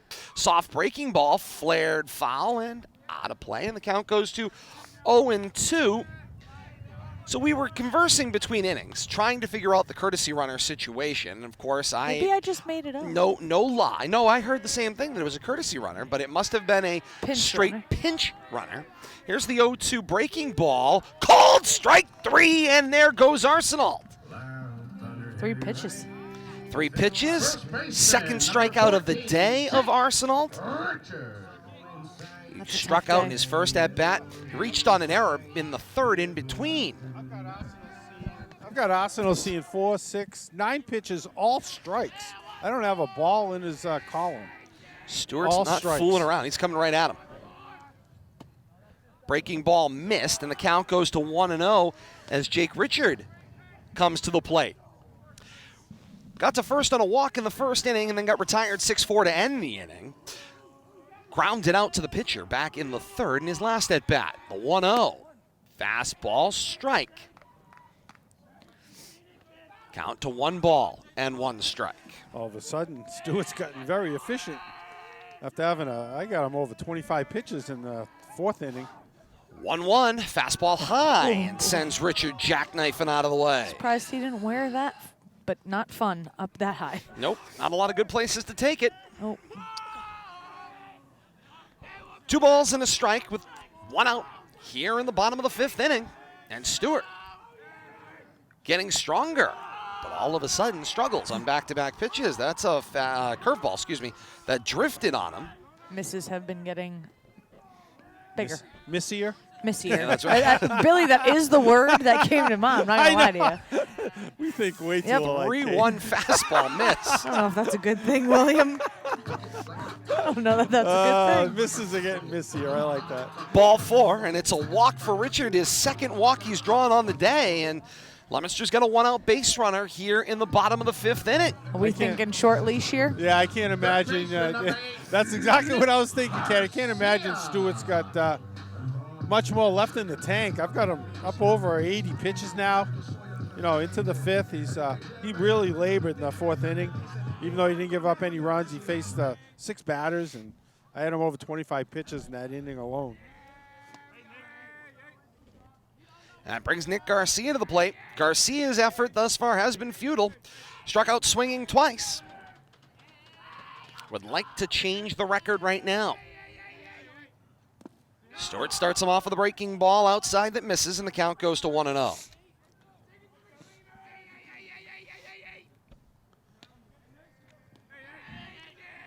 Richard down at first. Nick really struggling at the plate today. Just 1 stolen base on the season for Richard. 1-0. Missed inside. Count goes to 2-0.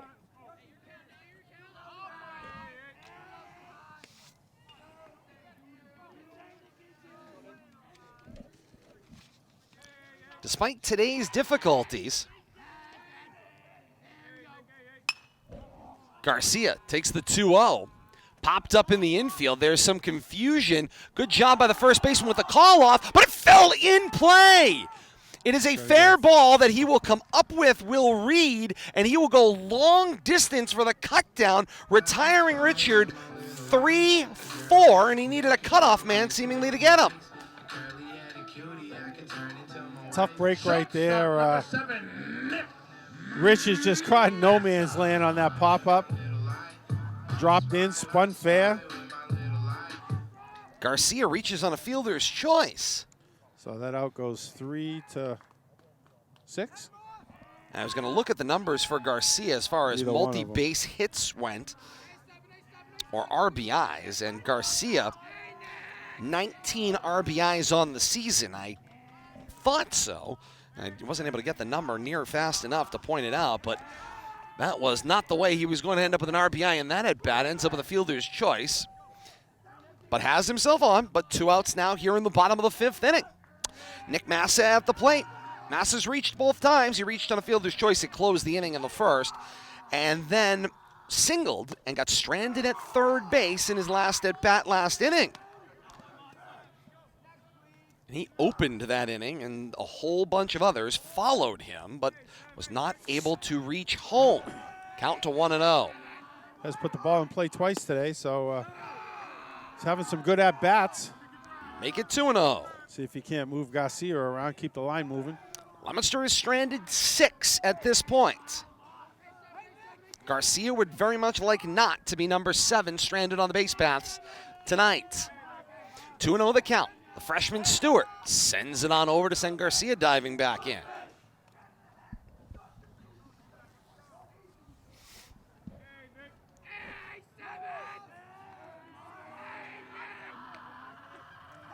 Two balls, no strikes.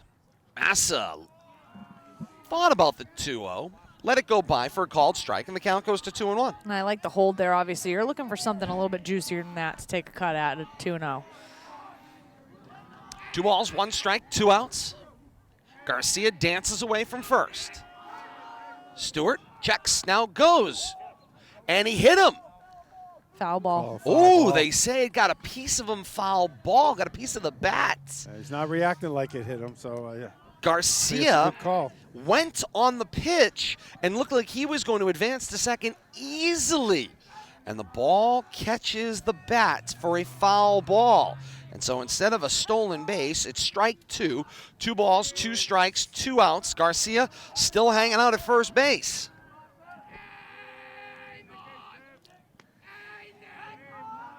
And now the 2-2 pitch. Garcia goes on the pitch again. Doesn't matter. Called strike 3 at the plate. That's frustrating.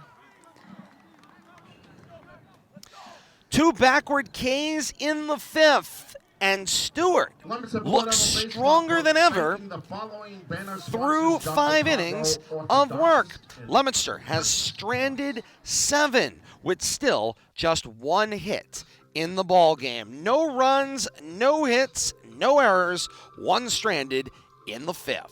Scoreless through 5, Leominster and Chelmsford. They're going to solve it, and we're going to have it for you right here on RFM.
To the top of the 6th inning we go in a scoreless ball game here on RFM and Leominster TV. Same day delay. Hope you're enjoying this one.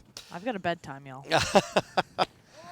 I'm enjoying it. 2-3-4 due up in the inning. Coda Ryan Reed. I think the weatherman was right. It feels like the wind has dropped below 14 miles an hour. The flag is. I was going to say it has gone quiet. You Barely need to moving. stop right now. 0-1 pitch. I mean, Short hopped. As soon as the sun went down, it took the wind with it. That one had a sting on Casey a little bit. That one caught him with some of the thigh, I think, there, where you have no protection as a catcher. Count goes to 1 ball and 1 strike. To Coda, grounded out to the pitcher, hit by a pitch in his last at bat and stranded at second. 1-1, missed. 2 balls and a strike. Somebody's got to score some runs here, though. I was going to say, and right now, Kate, I mean, if you had to look at it, what is leading to the issue offensive production? Pitching been that dominant? I think in some cases, from time to time, it has been. I think there's been some poor pitch selection on swings and some poor held bats on shoulders from time to time. I think it's been kind of a confluence of events, to be perfectly candid with you. The wind has gone quiet, now out of the east-northeast at 8 miles an hour. Taking about 2 degrees off, still showing 54 degrees, feels like 52 right now. For called strike 2, 3 balls and 2 strikes goes the count. Coach Barnaby had mentioned having some more night games in May. You know, beautiful May evenings. We're in winter jackets. We love night games. 3-2 do. pitch, chopped foul, and Casey runs on down there and kills it in foul territory clearly. 3-2 count once again. Night games mean baseball on RFM. That's the whole deal right there. Yeah. We love night games. I heard a rumor it might be 75 to 80 by this weekend. That's what I hear. So maybe we got some good weather to come for our games next Bradley week. likes day games, though. Indeed. He likes Bradley's day wearing games and shorts. night games. 3-2 pitch, popped up. This one is over our diamond side broadcast position out of play. We'll try a third 3-2 pitch for Coda. Got some field hockey action coming your way on Thursday here on RFM. Girls, field hockey, girls lacrosse, excuse me, coming your way on Thursday. I was thinking Bromfield field hockey. Anyway, long story. Again. Leominster and Bromfield in girls lacrosse. We're looking forward to it. We'll have it here for you on RFM. This one floated down the line in right field. He went with it to Coda, and it falls in fair. Coda around second, heading on into third. The relay will not be in time, and it is a straightforward triple ripped by Coda, going with the pitch down that right field line. It's the old right field run forever, and he did indeed all the way into third with a straight off triple. Did a good job placing that down there. Just out of the outstretched glove of Godin, and had to run it down to the corner out there by the foul pole. Hustling all the way out of the box was Coda.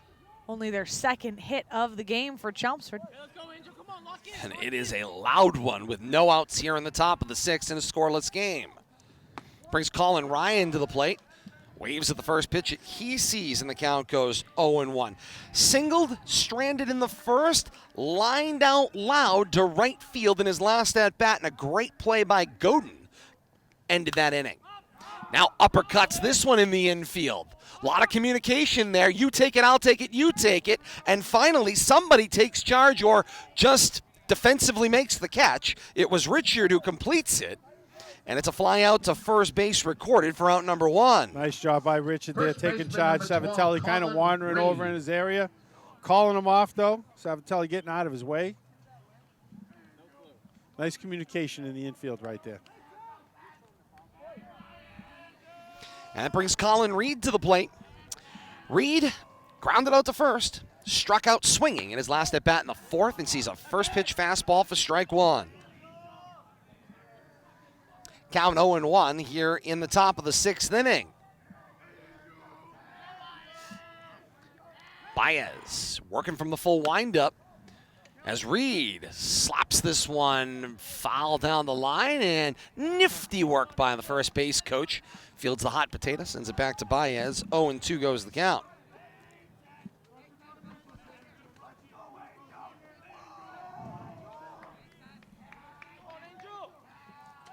Just saw my first mosquito.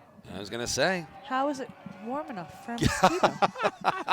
We're going to have a talk He and I. 2-strike pitch, well upstairs and fielded by Casey. Count goes to 1-2. It was wearing earmuffs, Kate. He better have been. 1 ball, 2 strikes, 1 out. Runner at third base is Coda. Confused mosquito. Baez delivers a 1-2 pitch. Fastball for a called strike 3. And that's exactly what the Blue Devils needed there, with a runner dangerously in scoring position. Baez has been pitching kind of a gem here today. Hasn't had any help from his offense, so just one miscue could have meant the difference in this game here as we're getting into the late going. But a huge strikeout. Now 2 outs here in the top of the 6th for the Blue Devils. Check your scouting reports. The designated hitter, Jack Blaine, comes to the plate. He's grounded out 6-3 in the 2nd and 4th, and here he is in the 6th. All right, so left side. As well, left side, shortstop perhaps. On your toes. But he has put the ball in play twice against he has. Baez, so you got to be cautious of that. Has been getting his bat on the ball. Baez looks to his right. Now the full windup on the 1-0 pitch. Fastball back up the middle, and it is a base hit into center field and an RBI single with 2 outs here in the top of the 6th. And Chelmsford grabs what feels like a commanding 1-0 lead here in the top of the 6th. Just as I spoke, Blaine put the ball in play for the 3rd time today. Good things happen when you put the ball in play, get people in motion. Ends up with a single and an RBI. As soon as Baez saw that ball get by him, he knew. He started hopping mad because he knew he had given up the single, and that meant giving up a run as well. That brings Jake Falkingham to the plate. Falkingham reached on an error, got stranded at second in the 2nd, and then in the 4th, grounded out to end the inning at first base. You know, it's got to be frustrating for Baez. He, gives up that leadoff triple, but then bears down, gets a 3 and 4 hitter. But Blaine puts the ball in play. Now he's got to keep his composure. He can't let the wheels fall off the bus here in the 6th because his pitch count isn't terribly high, but he's been pitching so well. He needs to lean on his offense in order to get a run or two. He's going to snap a throw over and send Blaine into the dirt. Counts 1-0 on Falkingham at the plate.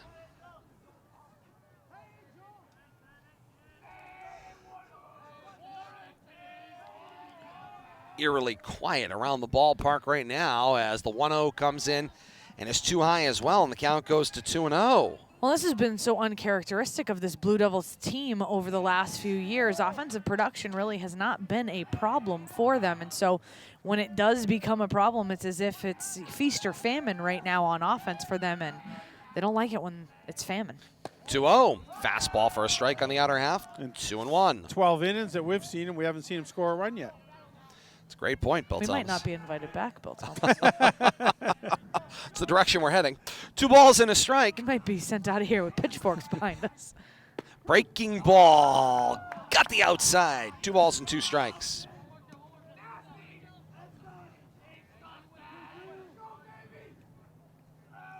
Baez steals a look over at first at Blaine.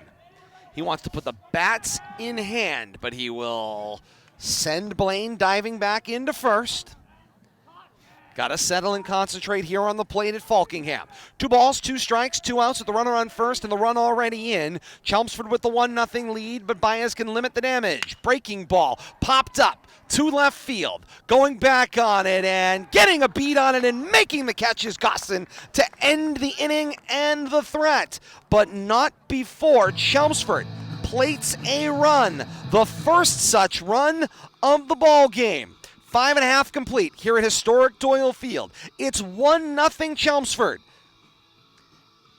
1 run on 2 hits, no errors, and 1 stranded in the top of the 6th.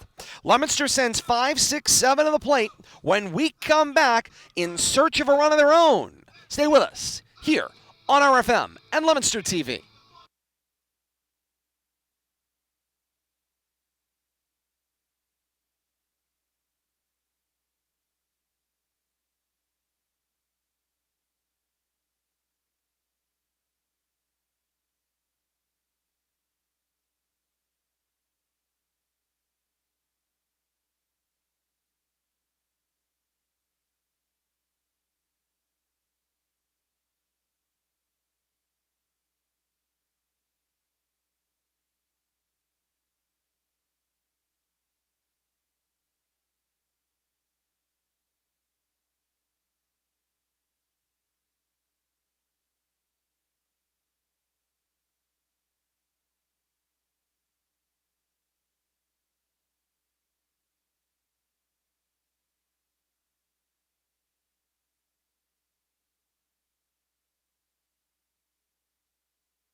To the bottom of the 6th we go. Pitching change here at Doyle Field. Chelmsford with the 1-0 lead.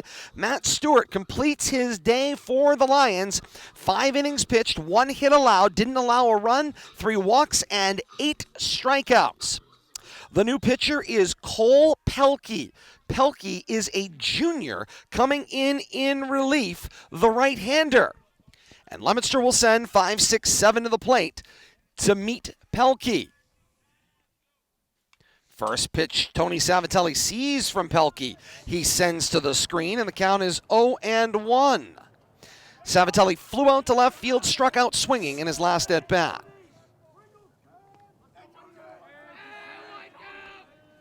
Pelkey, ready from the chin, 0-1. And that one missed outside. Count goes 1 ball, 1 strike.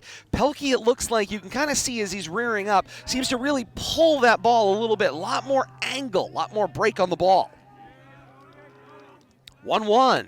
This is a fastball.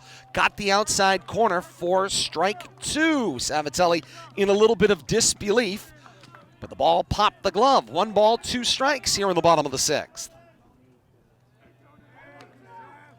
Pelkey looks out over the strings of the glove. The 1-2 pitch. Pulls the string on the breaking ball. Dug out by Lazine. Count level, 2 balls, 2 strikes. Good job by Savatelli to lay off that. But, yeah, a little different motion here. A little different arm motion from Pelkey. A little different leg kick. See if the Blue Devils can't break through here. 2-2 pitch. Savatelli gets good bat on it, lifts it in the infield. Reed has to drift over, and he'll make the catch in foul territory for out number 1. Leominster's offensive futility continues. Connor Bolak, the designated hitter, comes to the plate. Struck out swinging, grounded out to shortstop.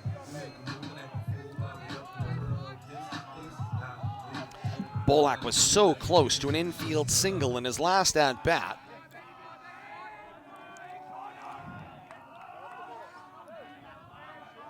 Pelkey looks in at Bolak for the first time.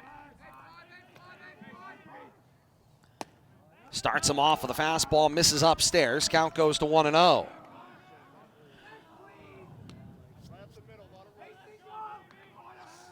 Apparently there's a lot of room up the middle. Indeed. 1-0. Pop the mitt, but too high. 2-0 goes the count.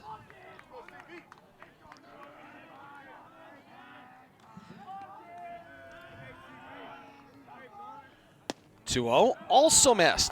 3-0 goes the count. Bolak way ahead of Pelkey here and doing a good job making him work, seeing some extra pitches here. 3-0 pitch, taking all the way, strike 1. 3-1 goes the count. Pitch looked a little high. He's looking for first base. It's 90 feet away. Indeed it is. 3-1. Fastball. Bolak rips it down the line, and it is called foul down the left field line. Thought I saw some chalk down there. Just outside the line. Good contact for Bolak, and just missed it by a fraction. Now it's just a strike. 3 balls, 2 strikes goes the count. Pelkey ready on a 3-2 pitch. And Bolak rips this one left field line again, this one wider and more foul, into a busy Leominster bullpen. As Billy would say, fouler. Yes, exactly. I see bullpen catcher Dom Swain down there. I Hey, we can't know see him. who's working with him. I know him. It's a lefty, I can tell you that much.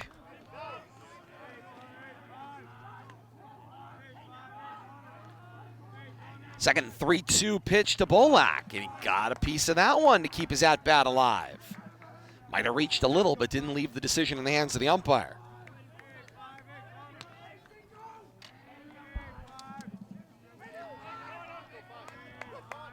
Three balls, 2 strikes, 1 out.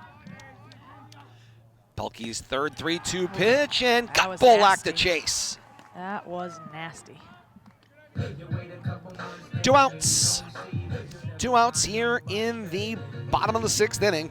Tyler Godin comes to the plate. He has reached in both of his at-bats. Not many people today can say that. He was hit by a pitch in the 2nd, walked back in the 4th, stranded at second base both times. And he'll cue shot this one, foul off of first. Count 0-1.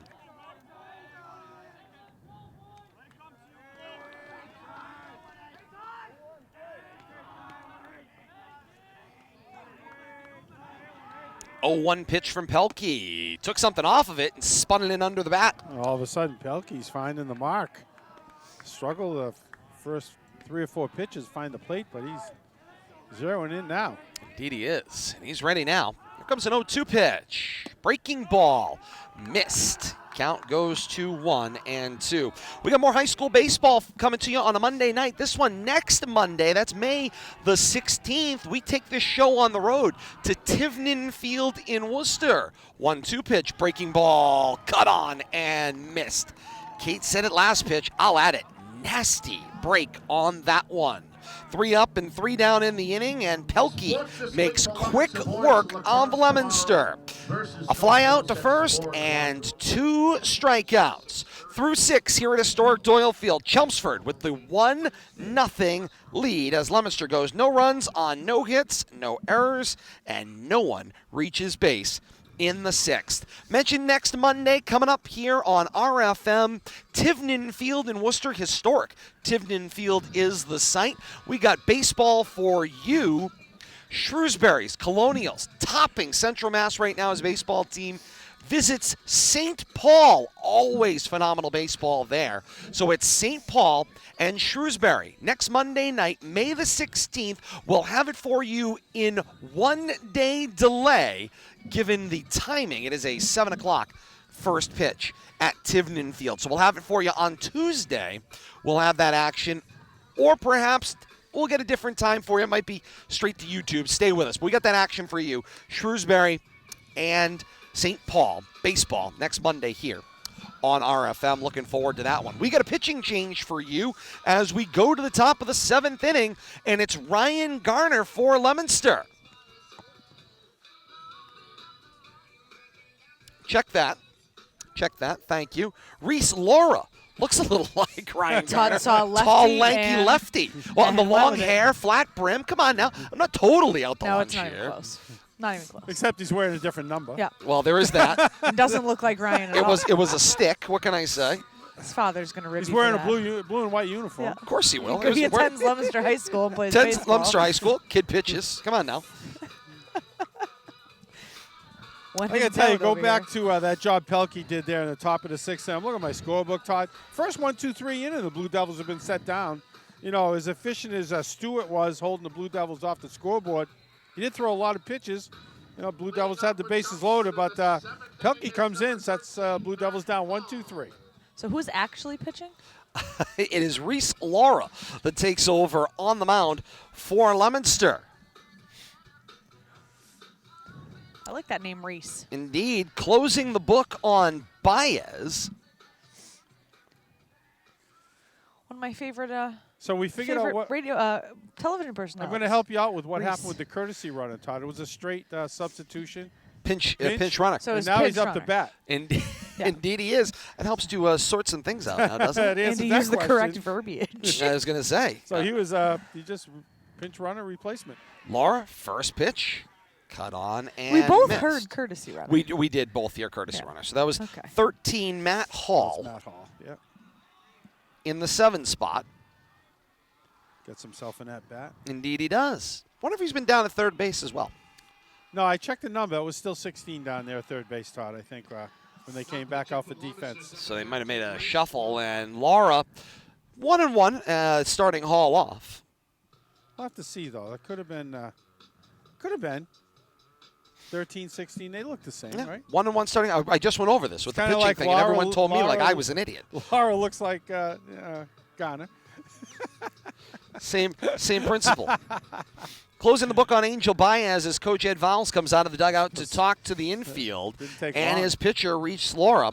Baez's final stat line for the day: 6 innings pitched, 3 hits, a run it was earned, a walk, and 7 strikeouts. going to be a tough line in a losing effort because that is a sure. quality pitching line. Pitch count got up there. I had him for 23 pitches in the last inning, mid-90s. I had him for 96, give or take a pitch or two. Tough outing, strong outing, but could end up with nothing to show for it. 1-1, Laura, breaking ball. Casey couldn't pick it. 2 balls and a strike. Baez did some yeoman's work. That was a grind through those innings that he pitched. Just didn't get any help. 2 on the count. Fastball chopped foul. 2 balls and 2 strikes. Definitely a different look brought here into the game, bringing Laura the lefty in. Blue Devils need him to have pinpoint accuracy right now so they can get back up to bat in the bottom 7th. Laura sends that one toward the bull at the backstop. Count goes 3 balls and 2 strikes. Hit the bull. Hit the bull. Another great baseball movie. Laura's a freshman, class of 2025. That is correct. That's true. 2025 freshman. Comes the 3-2 pitch. On the shoe tops, ball 4. That low part of the zone right now, Laura trying to work, but missing by far too much on that lower end right now. He's going to have to get his composure. You hate to see Find that the zone. lead off base run via the walk. Nothing good comes out of walking a leadoff hitter in an inning. Hey, no pressure, by the way. Stats would bear it out. I think they score more often than not. For the freshman Laura, who's First making appearance? his first appearance. I see a bunch of zeros as a varsity athlete. In his stat line. In a he's got a 1-0 pickoff. game. Indeed he does. Potential pickoff. They advance the runner. And the tag is made. They must have missed it. Savatelli followed through, but a nice job by Laura. Saw the napping player in Hall over at first. Got the throw in behind him. Don't like him running the runner to a base of higher priority. I but agree. nonetheless, the retirement made with Savatelli placing the tag 3-4 the putout. Good job right there by Laura to recognize that pickoff attempt. Catch the runner a little too far off using his lefty skills. Well, gets himself in the stat book with a pickoff. And Lazine sees a first pitch strike. Counts 0-1. Top of the 7th inning, Chelmsford with the 1-0 lead. The 0-1, strike 2. That's a way to work ahead. Indeed. Does Laura have this little kind of mini Chris Sale look out there? Just kind of lanky, swinging that leg. A And little bit. got that arm. High coming leg around. kick, good leg drive. 0-2, and Lazine wears it. That's difficult because you're 0-2 there. You're well ahead in that at bat. You're finally being able to get a little bit of composure and then for another free base. Got out of it last time. Maybe he can take care of business again. It's entirely possible. Ryan Brackett due up at the plate. Going to have a pinch runner here. What do we got over here? Okay. That is a catcher. Oh, so that will be a courtesy runner. That legitimately could be a courtesy runner. And plus him getting hit, probably give him a little chance to rub some dirt on it, get his equipment back on for the bottom of the 7th. That magic dirt will fix everything. Absolutely. So I've heard. That's right. Rub some dirt on it, kid. Brackett flew out to first base, struck out swinging in his last at-bat. Now sees his first offering from Laura, a called strike. Count is 0-1. I'm wrong. We're in the wrong footwear. Toes are starting to get a little cold, too. Temperature certainly seems to be falling below that 50-degree mark. Need my boots. 0-1 breaking ball. Got it for strike 2. Counts 0-2. But as you said, a hearty crowd out here. They come prepared. Blankets, winter hats. Oh, this is a soup night. Welcome to May. Like a soup and a bread bowl kind of night here at the ballpark. Concessions not available. 0-2, breaking ball, called strike 3. Well done. The freshman bears down to get out number 2. And that's a nice recovery after the last 2 at-bats for Laura. Again, he had been working ahead on the previous batter. He had the 0-2 count, but the batter wore it and was able to get first. We go back to the top of the order, and Marcos Hernandez, the second baseman, comes up. Struck out swinging in his last at-bat as well as his first at-bat. those bookend a ground out to the pitcher Baez. And now Laura snaps the throw right on over to first. Richard has to step across the runner, Lazine. It's a pinch runner down there, or a courtesy runner down there. And I believe they said it was St. Peter. 14. Yeah, courtesy Nope, runner. 17, I'm sorry. Kyle St. Peter. Yep. First offering to Hernandez from Laura is a ball that misses. Casey's got to get out of his crouch to field it. Is able to successfully do so. Count 1-0 with 2 outs. Laura kicks and delivers. Breaking ball for strike. Count goes to 1 ball and 1 strike. Steady diet of breaking balls from Laura. St. Pierre's got to be on his toes down there. St. Peter, never know, you get one in the dirt, get yourself down to second base. That's right. 1-1. Backhand breaking ball. They snap a throw 90 feet down to check on St. Peter. He thought that was in the dirt, but nice job picking that out of the dirt by Casey. Hold that runner on first base.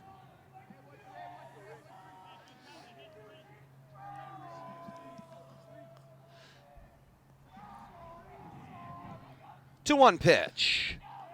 Outside, and Casey's got to go field and scoop off the glove side. Count 3-1. Sweeping curveball there, missed wide. Most of the Chelmsford hitters in this top half of the inning can tend to be pretty darn patient with Laura. Laura's 3-1 pitch. Fastball missed. Ball 4.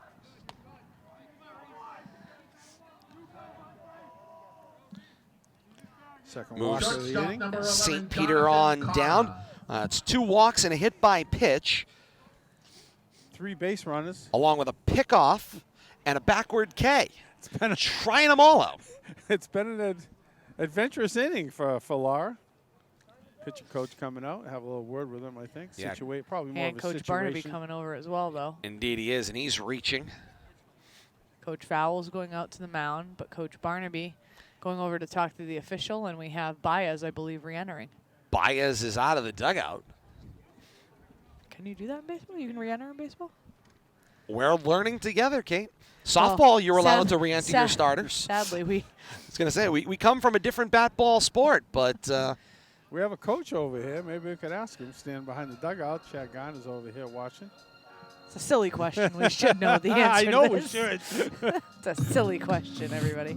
If he's coming back in, I'm going to make the assumption you can re-enter. He's on the mound, and we're standing done. there. And we're done. I'm calling it. Boy, is that going to make an interesting stat line. So where does he go? Looks like Baez is. He is not. He's going to play the field. I was It gonna looks like say. Nick Garcia is going to take What over. happened here? So Nick Garcia, the third baseman, is going to take over on the mound. So where did Laura go? Onto the bench? Garcia's got 5 pitches to warm up and 5 pitches Well, for us to sort things out. Baez comes back in the position that Laura took over for him, but just goes to the field rather than to the mound. So defensively, it's a defensive change and a change in the batting order because Baez re-enters and Laura comes out.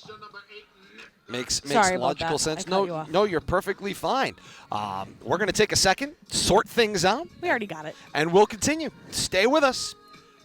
Top of the 7th here on RFM.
Top of the 7th continues here on RFM and Leominster TV. We've sorted things out. We knew the whole time. Kate says she knew the whole time. My word. Husbands at home are saying, Todd, don't venture into this one. You're right, honey. You knew the whole time. Glad somebody did. Nick Garcia comes in and takes over on the mound. It's a re-entry and some defensive positioning changes. And that's all that re-entry brings Angel Baez back into the game. Baez now goes to second base.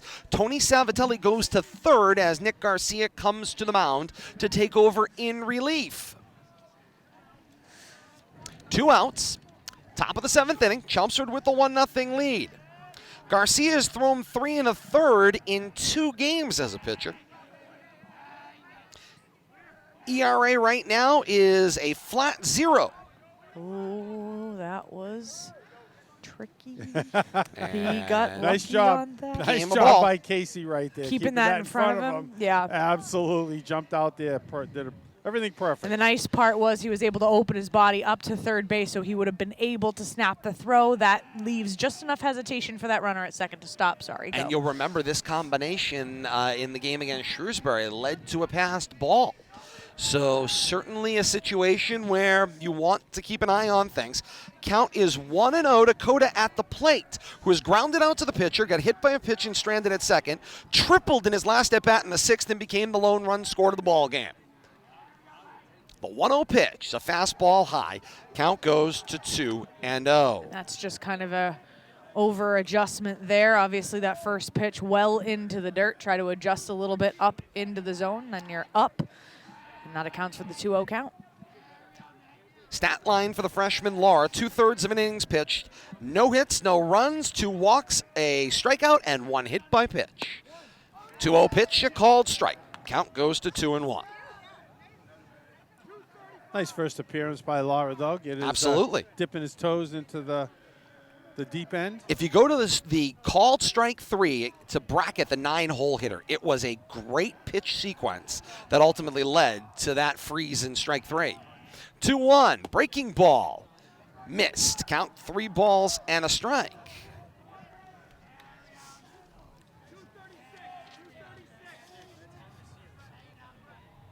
Three and 1 the count, Dakota. Runner down at second and 2 outs. 1-0 Chelmsford's lead. Leominster wants to get in the dugout and get their last attempt to chase down this 1 run. 3-1 pitch is strike 2. Count goes full. 3 balls, 2 strikes, 2 outs. Runners will be off on the pitch. Indeed they will here in the top of the 7th. Runners at first and second. Anything out of the infield is going to score a run, most likely. A gap, or it might score 2. Garcia spins the ball on his back pocket on the right side. Checks the runner at second. Payoff pitch. Breaking ball. Missed. It's ball 4. Still 2 outs. Center fielder number 2, Colin Indeed Reed. it is. Bases are juiced, though. Nowhere left on the dance card.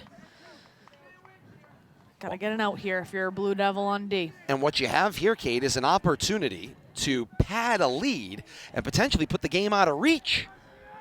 Offense has come at a premium to this point. 1 hit for the Blue Bases Devils. loaded with no hits in this inning. Chelmsford was able to strand Leominster with the bases loaded back in the 4th. Leominster is going to have to return the favor. Garcia with a called strike to Colin Ryan. The count goes to 0-1. Ryan singled in the 1st inning and was stranded, lined out hard to right field, and then flew out to first base in his last at-bat last inning. And I hate to say it, but he's put the ball in play 3 times. Yes. 0-1 the count. Nice pick. 1 right hop, there. yeah, picked by Casey. Count goes to 1 ball and 1 strike. As Garcia looks in every direction, he's going to find Lions from Chelmsford. Nowhere to go. 1 ball, 1 strike. 2 outs here in the top of the 7th inning. Leominster looking to plug up a leak. The 1-1. Fastball too high. 2 balls and a strike. Kate, this is taking bend and not break to the limit. It certainly is. You're asking an awful lot right now of not only your defense, but your offense as well, with absolutely no room for error.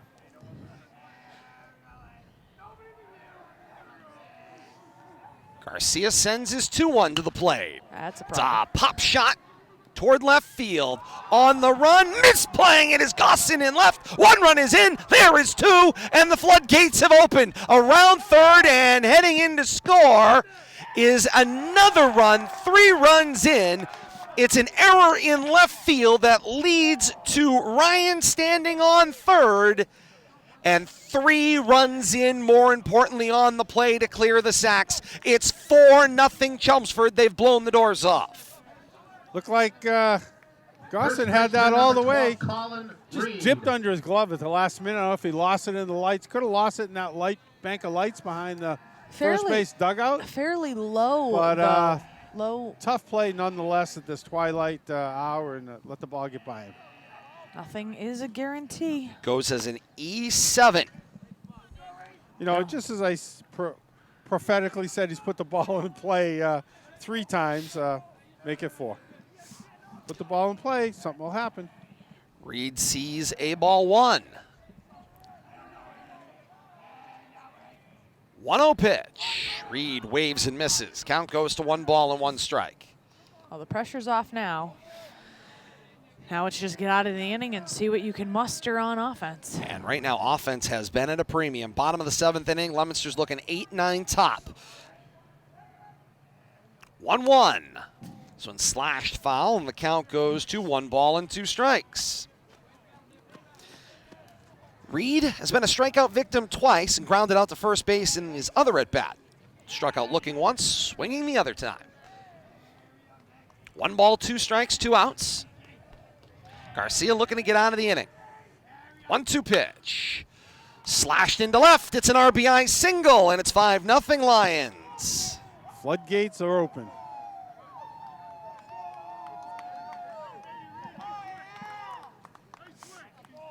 Things awfully quiet now here. Hitter number 14, Jack They have Blaine. hit an awkward moment, Kate. We went through 4, maybe 5 innings. It was 5 scoreless innings between the 2 teams, and it was, I mean, a chess match.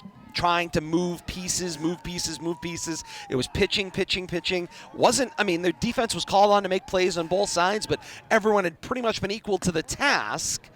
Base runners really came on walks and hit by pitches for the most part, save for a couple of hits early on in the ball game, and then all of a sudden, that 1 run sneaks in, and thus far, Leominster has been jilted. You know, you said feast or famine earlier on the offensive end. It's been a lot more famine.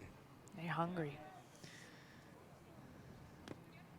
When you have that situation too, you know, talk about taking advantage of the ability to try to manufacture runs. If you're the coaching staff, if you can't get anybody on base, how can you attempt to make something happen with the 1 hit? I mean, as you said, there have been some walks, there have been some hit by pitches, but again, you only have 1 or 2 base runners on. You have a single hit for the Blue Devils tonight yet again. 1-1 pitch. Blistering fastball. Strike 2. 1 ball, 2 strikes, 2 outs. Top of the 7th inning and a 5-0 Chelmsford lead and a 4-run inning thus far. Garcia looking to close out the threat. He'll send a soft one over to first to send Reed back to the back.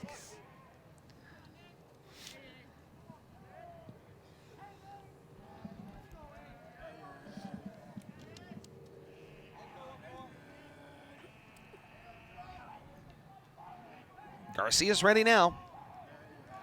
1-2 pitch. Breaking ball floats on him. Count levels. 2 balls, 2 strikes. This game will go down in the scorebook and look a lot more lopsided than it actually was. This was a close one all the way through 6.5. Or through 6, pardon me. I apologize. Indeed it was. 1-0 game through 6. 2-2 pitch. Cut on and missed. Inning over. 8 batters come to the plate in the inning for Chelmsford. Plating 4 runs on a hit by pitch, 2 walks, an E7, and a single. But it's nonetheless 5-0 Chelmsford through 6.5. Leominster's got 8-9 top as they look to rally. They've got to have a whole lot of fun in the bottom of the 7th. Can they do it? You stay with us to find out right here on RFM.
Leominster goes to the bat rack in the bottom of the 7th inning, down to their final 3 outs and trailing 5-0 in the ball game. They need their best effort here. Indeed they will. And Cole Pelkey sends his first pitch to the plate to Tom Gossin. And it's fouled to the backstop. Count goes to 0-1. Gossin, a strikeout victim against Stewart back in the 2nd. Hit by pitch and stranded in the 4th. That's going to be the thing that Leominster is going to have to look at here. Should this victory for Chelmsford come to pass, 0-1 breaking ball floats. Count 1 ball and 1 strike. Leominster has stranded 7 runners on base. Base runners in every inning except the 6th, and Pelkey had that first 1-2-3 inning for Chelmsford in the ball game. A pretty pitch in there for strike 2. Count goes 1 ball, 2 strikes. You know, he talked 7 base runners. That was in the first 5 innings, Todd. Indeed it was. Unable to plate anybody.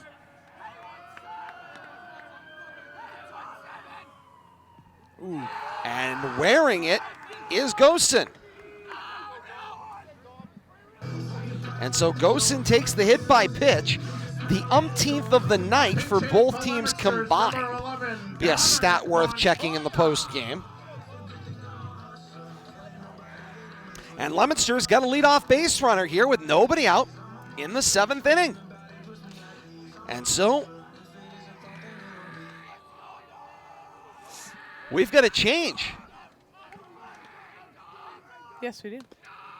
Pinch hitter at the plate, and he sees the first pitch go by, and it goes all the way to the backstop, and that allows Gossin to advance. It's Dominic Montoya who comes in for Zach Casey as the pinch hitter. Got to pull out all the stops here. Absolutely. Leominster quickly now with a runner on second base. 0-1 count against the batter.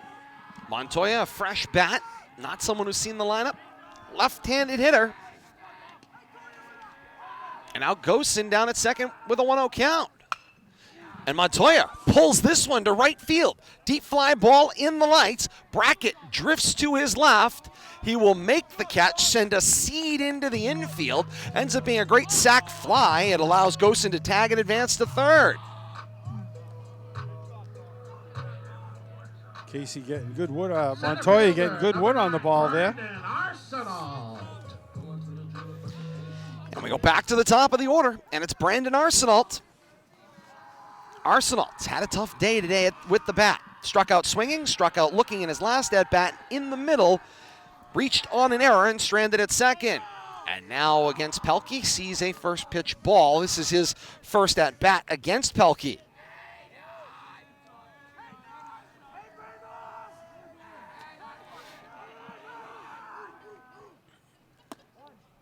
And now sees strike 1. 1-1 goes the count. You can't get it all in one swing of the bat here, but it's all about creating a little momentum in this inning. Start to connect things that have happened. Leominster's had some disparate action, but hasn't been able to connect anything as Arsenal tears this one foul. Loud foul right there, but yeah, you just gotta keep the line moving here, Todd. Like you say, you can't get them all in one swing, but you can get one here and get a couple more base runners. On his horse over there getting that foul ball. Love the hustle. Love it. A lot of hop, a lot of hustle. 1-2, lifted up and out of Bradley play said that. outside the broadcast position. 2 hands, Bradley. I was going to say, Bradley. 2 hands. Bradley was checking to make sure he wasn't getting hit with it, which I don't blame him. That's what I was checking. As that one floats wide, and the count stays 1 ball and 2 strikes.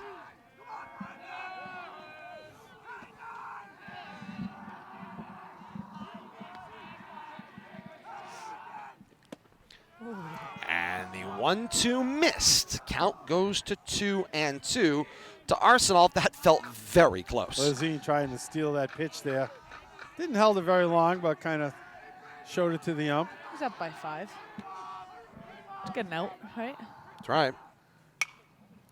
Garcia gets a piece of that one. That pitch looked like it was in the same spot, and I think that might have been called a strike that time.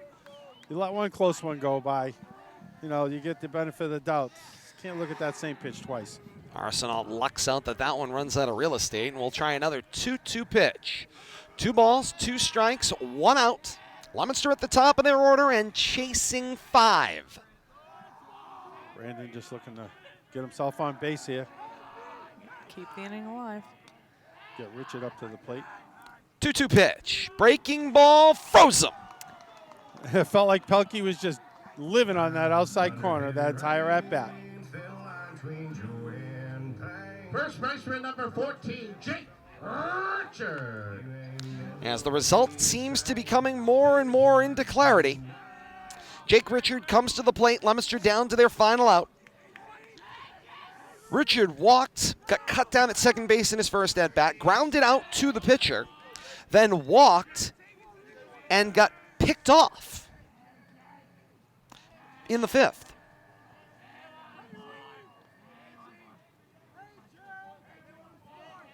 And sees a first pitch ball, counts 1-0. 1-0 pitch, slapped foul. 1 ball, 1 strike goes the count.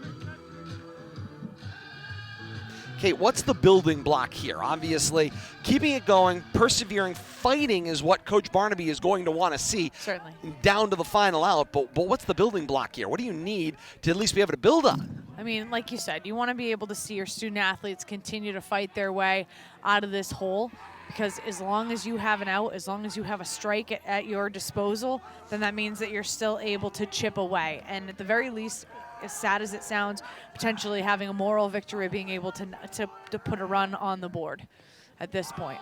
1-2 breaking ball in the dirt, and Lezine wears that one to keep it in front of him. But more than anything, the situation is that, what did you do character-wise toward the end of this game? Did you stay in it? Did you pick up your teammates? Were you still cheering, or were you pouting? Were you, sulking? Were you upset that your batting average on the day wasn't where you wanted it to be?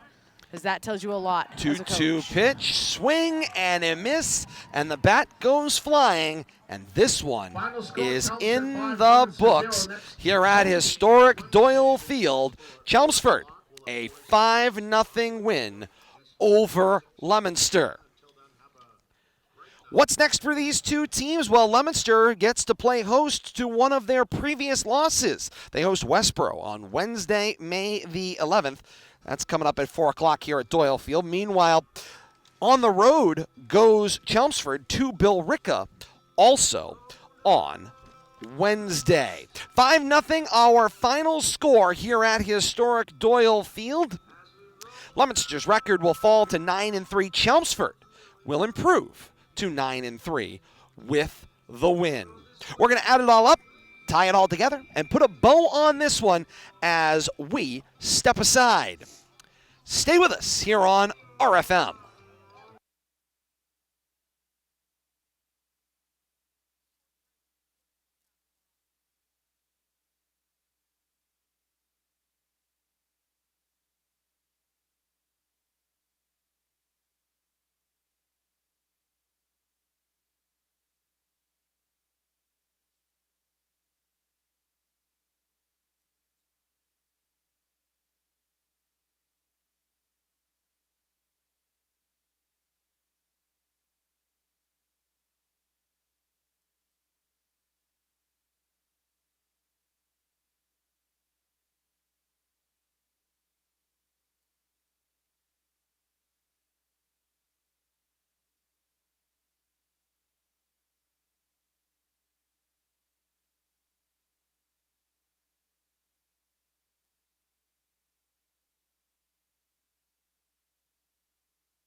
Back to historic Doyle Field, post-game extra here on RFM and Leominster TV, bringing you the final stats on this one. Chelmsford, a 5-0 winner over Leominster here at historic Doyle Field on a chilly spring night. Leominster's record falls to 9-3. Chelmsford improves to 9-3 with the win today. Todd Robbins, Bill Thomas, Kate Robbins, and you, Bradley Bedard, for Leominster TV here with you as well. Hope you're enjoying this one either in same-day delay on RFM or in delay with our friends at Leominster TV as well. And Bill Thomas, we look back over kind of the expanse of this one, and I think the thing that stands out to me, it's 5 scoreless innings, a pitching duel between two of the best young arms in this state. Matt Stewart, the freshman for Chelmsford, Angel Baez, the sophomore for Leominster, and it was an entertaining 5 innings of work. Really enjoyed watching them. It was a pitching display, and the offense, it was just plain futile. Zeros across the board through 5. Yeah, I mean, great pitching performance by both young hurdlers, 2 up-and-coming stars in their own right. Matching each other pitch for pitch through the first 5. We're looking at stats, Todd. Strikeouts, walks, base runners, number of pitches thrown, pretty much inning by inning, pitch by pitch. Baez and Stewart matching each other. But tell you that well-placed drive to right field there by Carter in the top of the 6th inning led to that triple, and that's really all they needed was that 1 run. But then after that they found a way to find 4 more in the 7th, and Leominster just couldn't put anything together. They were going to lose this game 1-0 or 10-0 tonight, I think. Just dominating pitching by the Chelmsford Lions. Reliever came in, did just as good of a job, if not better, than Stewart did. Pelkey came in, faced 1 over the minimum, got himself 4 strikeouts in his own right. So great pitching performance by the 2 hurlers from the Chelmsford Lions. Indeed, they did. And we'll have those final stats for you. The run scoring occurs in the 6th. It was a leadoff triple for John Cota, the shortstop, that he eventually came in and scored on a subsequent single by Jack Blaine. With that 2 came outs. 2 batters later Too, with 2 outs. Yeah, that is correct. And so it was a 1-0 Chelmsford lead through 5.5. Yeah, Baez was 1 pitch away from getting out of that inning and unscathed. He sat down the next 2 batters, but up comes Blaine, and no sooner did I comment, he put the ball in play his first 2 times at bat, wraps a single to the left and up the middle, and that was the 1 run they needed. Indeed, it was. So then you continue on. You go into the bottom of the 6th, where Leominster goes in order against Cole Pelkey, the reliever for the Lions. And can I also add Yes. one more comment? First time they'd gone 1-2-3 all night, Todd. When you look at the book, Stewart's having a great night, but he didn't have any 1-2-3 innings. That's the first 1-2-3 inning right there. Indeed. Indeed, and it was. that's kind of a statistical anomaly, you would think. Face 4 in the, going back to Stewart, 4 in the first, 4 in the second, 4 in the third, 6 in the 4th without letting the bases loaded get to him, and then 4 more in the 5th, his last inning of work. So, he threw a lot of pitches, but he kept the Blue Devils off the scoreboard. Indeed, they did. And so then we go to the top of the 7th inning, and this is going to be a stat line that's going to eat at this Leominster team a little bit. So Leominster goes to a freshman reliever. First-timer Reese Laura gets to step in, first varsity action that he gets to see, and he starts off in a pretty good situation, surrendered a walk, but then immediately got a pickoff in order to get a replacement out. Follows it up with a hit by pitch. That one becomes a run scored in the catcher, Lazine. And then things start to kind of tumble a bit, but he settles, gets a strikeout of the next batter, Brackett. Then you go to the top of the order, and you get 3 runs that come in on a single later on. There's an E7 that really allowed the runs to score, and things kind of go south from there in that circumstance as we look forward. But the stat line, Bill Thomas, in that inning that stands out to me, it's 4 runs on 1 hit, 1 error, and 1 left on. And I see 3 walks mixed in there, which doesn't help. Walks always come back to hurt you. And Laura, first appearance at the varsity level, doesn't give up a hit. Base on balls hurt him, and the hit by pitch, but did okay for dipping his toes in the deep end of the pool tonight, and I think we'll be seeing a little more of him. I don't disagree. Quite sure we will. I think we will, as well as we go forward. And you actually make a great point, Bill. I think Thomas. he's earned another appearance. Even though he didn't get through that 7th inning, I thought he threw well, and he's got a sneaky breaking ball and a lot of arm and leg movement, and I think he's going to develop into a good reliever. I don't disagree with you at all. Bottom of the 7th inning, and Leominster goes in order as Pelkey, had a hit by pitch, and then Gostin was able to advance to third on a sacrifice. But at the end of the day, Leominster closes the ball game with a caught swinging in 1-2 position, Arsenault and Richard, and that's how this ball game will end. Chelmsford, the 5-0 win over Leominster. The line for Chelmsford, 5 runs on 3 hits and an error. Leominster, no runs on 1 hit and 2 errors in the ball game. A tidy 2-hour, 5-minute ball game here at historic Doyle Field tonight that was dominated by pitching. The win goes to Matt Stewart, the freshman from Chelmsford, 5 innings pitched, 1 hit allowed, no runs, 3 walks, 8 strikeouts. The loss to the sophomore from Leominster, Angel Baez, 6 innings pitched, 3 hits, 1 run. It was earned, a walk, and 7 strikeouts for Baez. Meanwhile, relievers for the Lions, Chelmsford, it was Cole Pelkey, 2 innings pitched, no hits, no runs, no walks, and 4 strikeouts, 1 hit by pitch. Leominster relievers, Reese Laura, 2/3 of an inning pitched, no runs, no hits, 2 walks, and a strikeout with 1 hit by pitch. Nick Garcia, 1/3 of an inning, 1 hit, 3 runs, 1 of them was earned, a walk, and a strikeout. That's the concluding line for pitchers in this 2-hour and 5-minute ball game, where Leominster falls to 9-3 and Chelmsford improves to 9-3 in this one. Bill Thomas, we talked a little bit about it as we were closing out the game part of the coverage. Leominster goes on to play Westboro, a team they lost to on the road in what I believe was some sort of a football score. 11-10 was the final in that one during April vacation week. They kicked a field goal. Westboro scored the two-point conversion somewhere in that one. And meanwhile, the Chelmsford Lions, they go to Bill Ricca. I mean, a lot of great baseball neighbor. left. That's got to be a rivalry for the ages, Bill Ricca and Chelmsford. It certainly does. But where do you go? If you're Coach Barnaby and Leominster, you've had some brilliant games where you've produced a boatload of offense, and then you've had some games where you just I don't know if we're going to get invited back, Todd. We haven't seen any offense. We have not. 2 7-inning shutouts, 14 innings. We haven't seen Leominster score a run yet. And that's we're not going to give up on them, though. I was going to say, hey, we certainly will be not, back as things may be as well. But that is once again our final 5-0 Chelmsford over Leominster tonight here at Doyle Field. For those of you joining us in delay on Leominster TV, we say thank you so very much for joining us on this one. Coverage, of course, available. Leominster.tv on the internet or out on YouTube. Search Leominster TV as well as on Twitter and Facebook for more information on upcoming schedules, broadcasts, and all your great public education and government access programming on Leominster TV. For those of you joining us on RFM, same day delay, we say thank you so very much for joining us. Next broadcast here comes your way on Thursday. It's girls lacrosse here on RFM. We'll have the action for you in the bowl. It's Leominster and Bromfield, the battle of 2 top girls lacrosse teams in central Massachusetts and perhaps in the state as well. It's going to be a great battle, and we're looking forward to having it for you this Thursday, May the 12th, same day delay here on RFM. And then it's more high school baseball 1 week from today on Monday, May the 16th. Shrewsbury and St. Paul, that action at historic Tivnan Field in Worcester. We'll have that game for you on delay. All the information available at Media Rivalry on Twitter. Hey, you want any of this action on RFM? You join us out there on YouTube, youtube.com, search Rivalry Family Media. Like, follow, and subscribe today. And the live game premieres on Facebook, facebook.com/Media Rivalry. I want to thank you so very much for joining us on this coverage today. For Leominster TV's Bradley Bedard, Kate Robbins, and Bill Thomas, I am Todd Robbins saying thank you so very much for being a part of our family over the last couple of hours. We look forward to seeing you in the days and weeks ahead. Until next time, so long, everybody.